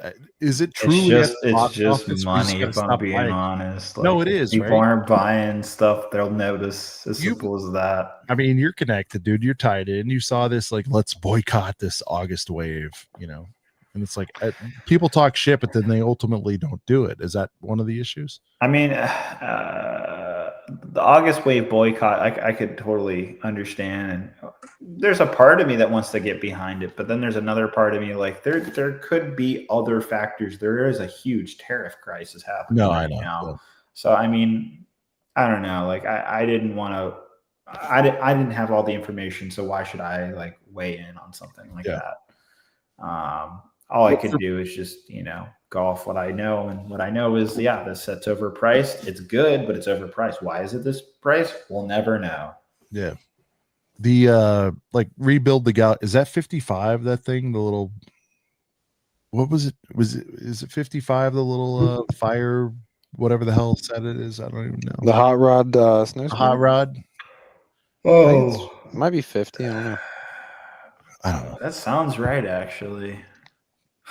But like, if I told you, David, as a fan, foot in both sides, all that stuff, like a snow speeder, effectively, and I love the little slide out, that's cool. But like, if I told you that was 55, like 6 years ago, which I know the world's changed, and that's the other part I think people need to accept, right? Is like, we're not ever going to go back to what were battle packs back in the day? Were they 10 or something at one point? I wasn't around then. We're not going back there. Yeah, no, it was $10, then it was 12, then it was 14, then it was 15, then it was. I feel like it jumped to 20 pretty quickly. I don't remember it going. What was the most offensive thing you've seen ever? Like, as far as a price where you're just like, holy shit, it had to be part of this year, I would assume. I'm not trying to. The $45 battle pack was that, or what the set's offering? Both, and for the price, like this 327th, or the thing at like, was that where was one where you're like, this shit, I can't even fake try to explain this, or not that you do, because you bury. I go back to the worst set I always reviewed, which was all the way back in like 2016. It was the Freemaker Adventures, I think it was. It was something called the Star Scavenger. It wasn't a terribly priced set. It was $45, but it was like the worst set I had ever seen in my life. I didn't even want to build it. So that still lingers on in my head. But recently, that Battle Droid 2-pack for 30 was like one of the last. Think about this. The clones versus droids, $30 versus the 45 jump on this year. That one's hard to swallow, I think, for most. No, I agree. I mean, the super battle pack, whatever you want to call that, it's out of hand. I mean, that was ridiculous. I will say, if you're not looking at the price, the set itself is pretty good. The figures are cool. The pauldrons are cool. The set's actually pretty nice. The droid's good. I mean, there's a lot to like about the set, and it's just the price that holds you back from it. As simple as that. So I don't know if I would hate that set and think, once that set comes down in value, like, I think it's worth buying. But I'm just starting to think of something that's just outlandish. Like, there's just no value here, no matter what the price is. That's where I'm trying to think of. Yeah. I don't know if that's what you're asking, though. Yeah, I was kind of jarbled with what I was saying, but I mean, clearly everyone's dissatisfied with the 160 turbo tank. I think that one was. What's David's honest opinion on helmet holes? Yeah, I mean, we got to pull. We need helmet holes if we want accessories. Yeah. But do you feel like they oversteered? Right? I mean, it was a production thing. Do you feel like the ones that need them should have them? Like, no, I don't think there should be two variants of the helmet. They should have. The simple solution should have been removing the blank one and leaving the hole where it currently is. That's the only solution I could see where it should have been done. It was a bad aesthetic choice, and that's what they did. I don't think it's a deal breaker, and that's my opinion. All right. Fair enough. 25th anniversary figs. Last question. Rumors. I don't even know if it was rumors or confirmed. Do you have a hand in that? Did LAN folks have a hand in the 25th anniversary figure picks?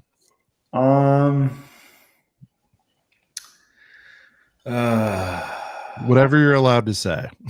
I'm just trying to think. I'm sorry. It's also midnight. So I know. We're gonna wrap. Dude, you've been very generous. I would be asleep at this point. I'm sorry. Yeah. I'm sorry. I'm just trying to think. Don't worry, I would be 25th asleep anniversary also. Figures. No, the Tyler, only thing get I in can here. We can go all recall, the only thing I recall from a few years ago, just like half mentioning to the design team is, when are we getting Kaminoans? And this was like, I don't know, maybe 2022. And then I think it was 23 or 24. I don't remember when Obi-Wan Starfighter came out. And now we got the newest Kaminoan, the Prime Minister, and the Jango Fett Starship. That was pretty cool. But no, I don't think I suggested any of the 25th anniversary figures ahead of time. Not me personally. I half read things. People were saying you had a poll on your channel or whatever, and they thought maybe it directly influenced any of it. So that's not true. I mean, I don't, not privately. I don't remember having any of those conversations. And then I don't recall saying, like, I don't recall suggesting any of the figures. So the 25th anniversary figures. I definitely don't recall asking for a pink astromech droid. So, yeah. Yeah. No one asked for that. I did like Saw Gerrera, and getting our Trooper 5s was awesome. Revan was not on my short list, that's for sure. Shout out to young Leia. I also never thought they would make Cal Kestis either. That was pretty awesome. I guess it was kind of alluded to with the, what is it, the BD1? What is that droid? BD1. Yeah. BD1, okay. I felt like, okay, if you make that, why can't you make the character Cal Kestis? And so that was kind of alluded to, I feel like, with that set. It was like precursor to us getting Cal. And you probably saw the cause and effect, because that was out with the buildable droid before Cal.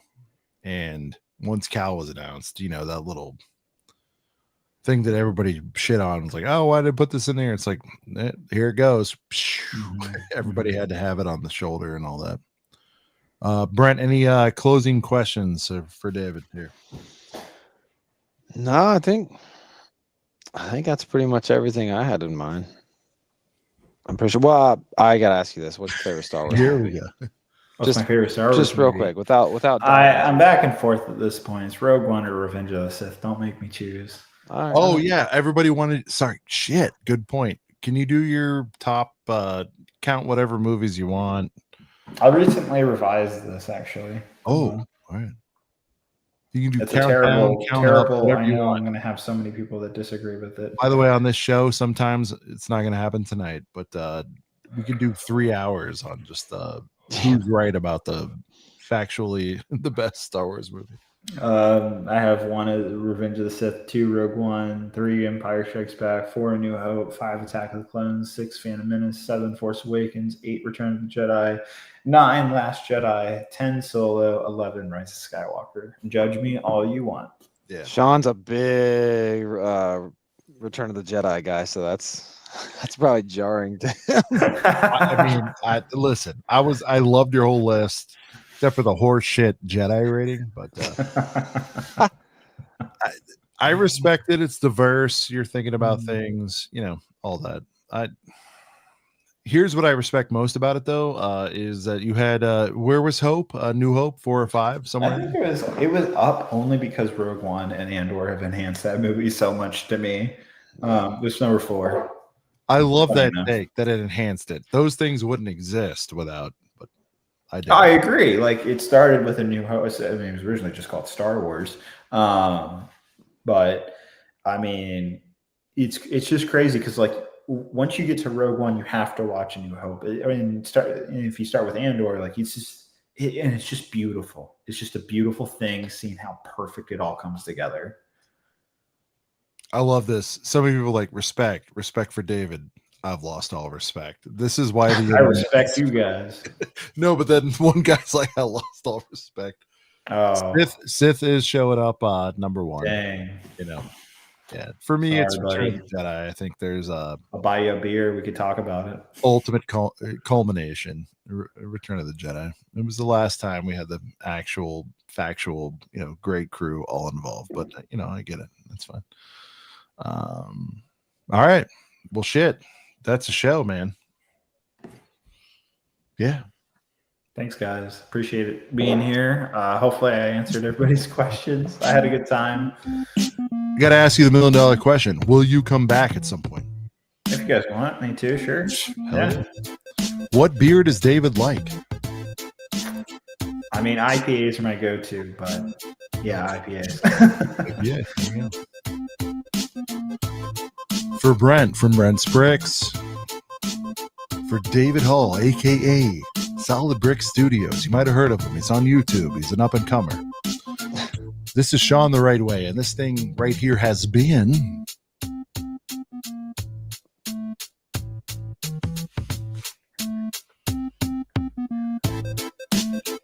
a little show. You know what I mean? Brett, I had my hat ready for this moment in case we needed to pull it out. Yeah. You know how you have your sausage pieces handy? I know I haven't hat. had one of those out in a Finest while. movie in all the galaxy. But it is a couple of brickheads. We'll see you right here next week. Until then, peace.